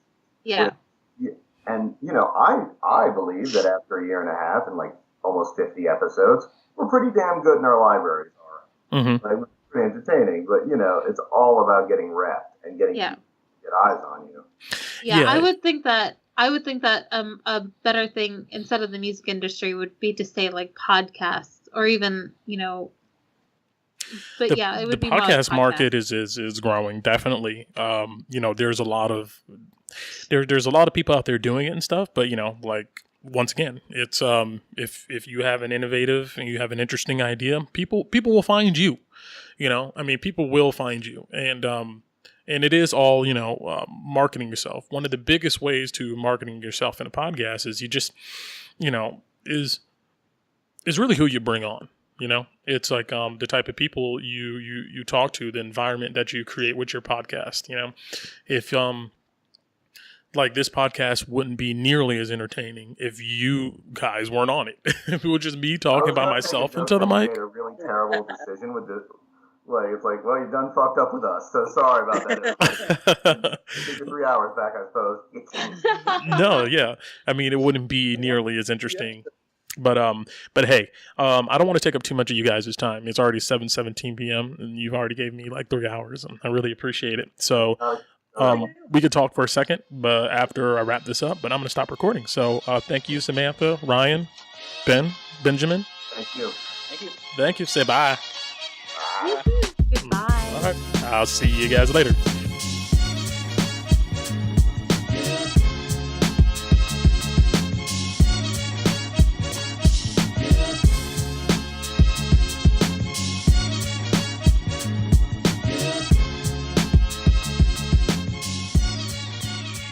All right. Booyah. And that is it, folks. Man. This has to be probably one of my favorite conversations. I know way too much about Pup-Play now, and a pupper by the name of Tugger, and I don't think I will ever forget that conversation in my life. I probably will be telling other people about Pup-Play from now on. But I really enjoyed sitting down with Ryan, Sam, and Ben and going through that assortment of topics. It really was an awesome exploration, and I can't wait to do it again with you guys. So once again, please go ahead and like and subscribe to our internet platforms. You can find us on YouTube, Google Play, Apple iTunes, and you can, of course, Google search The Exchanges Podcasts, and you will find our website and our material. Oh, and also, you can go ahead and find the Current Issues discussion group on Meetup, based out of Atlanta, Georgia, and find links to our conversations there. Or if you are in the Atlanta area, you can RSVP and show up to actually one of our conversations. That will be awesome too. So, I will see you guys next time. Bye-bye.